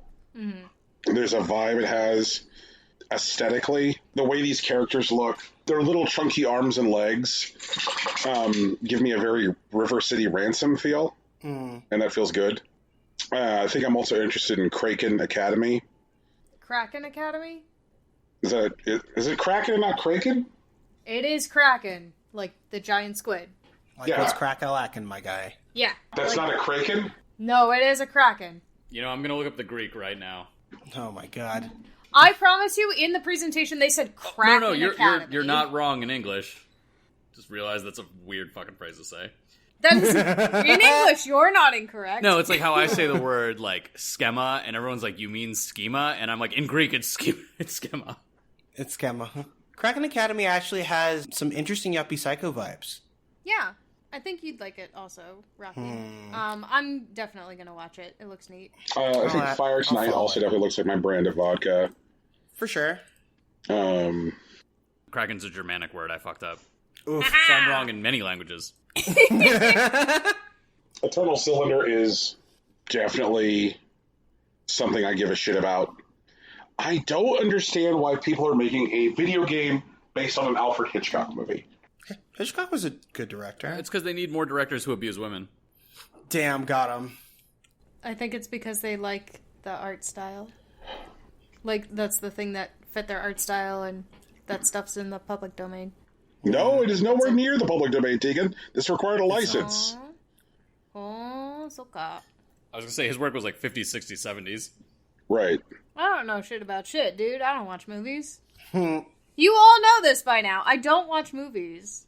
That said, Joe, his career did span long enough. There are, in fact, a few of his very first films which are legitimately in the public domain now. Oh, damn. It's like Kurosawa and how, like, his very early stuff is. Yeah, exactly. So, like, there are some of his, like, early 20s silent pictures, which you can now totally scam on. But Vertigo is definitely not that. Oh, yeah, 58, fuck. I understand the idea of, like, some movies seem suggestive of something that seemed like they'd be fun as a video game experience. But, like, in a world which is already much more cautious about licensed video games in general, at this point there's, like, generational distrust of licensed video games. Making a licensed video game based on a fucking movie from the 50s, I don't understand. Well, okay, so actually, I feel better about it now than I have, like, before. I feel like in the past, like, it's licensed video games have been, like, rougher generally because less people gave a shit. They were just trying to get it out by the day of the release, and that was the only thing that mattered. Like, if there was Spider-Man movie coming out, if Spider-Man's on the cover, and it comes out by the time the movie comes out, we're good. I feel like other, like, maybe that's more about, like, timed releases. Mm-hmm. That's most of my experience with, like, licensed video games. Right. But this game has no such, like, requirement. Right. So maybe they'll be free to make something that's good. That could be cool. Ruby the Wayward Mira, I think, looks like it's interesting. The Lightbringer might be good, but it's sending off head up its own ass vibes to me, too. Really? Just a little bit. Just a tiny, tiny bit. Lightbringer to me, during the presentation, felt like Captain Toad's Treasure Tracker meets Wind Waker. That sounds Does that cool. make sense? That's how it felt in the presentation. Well, I certainly hope it is as fun as those things.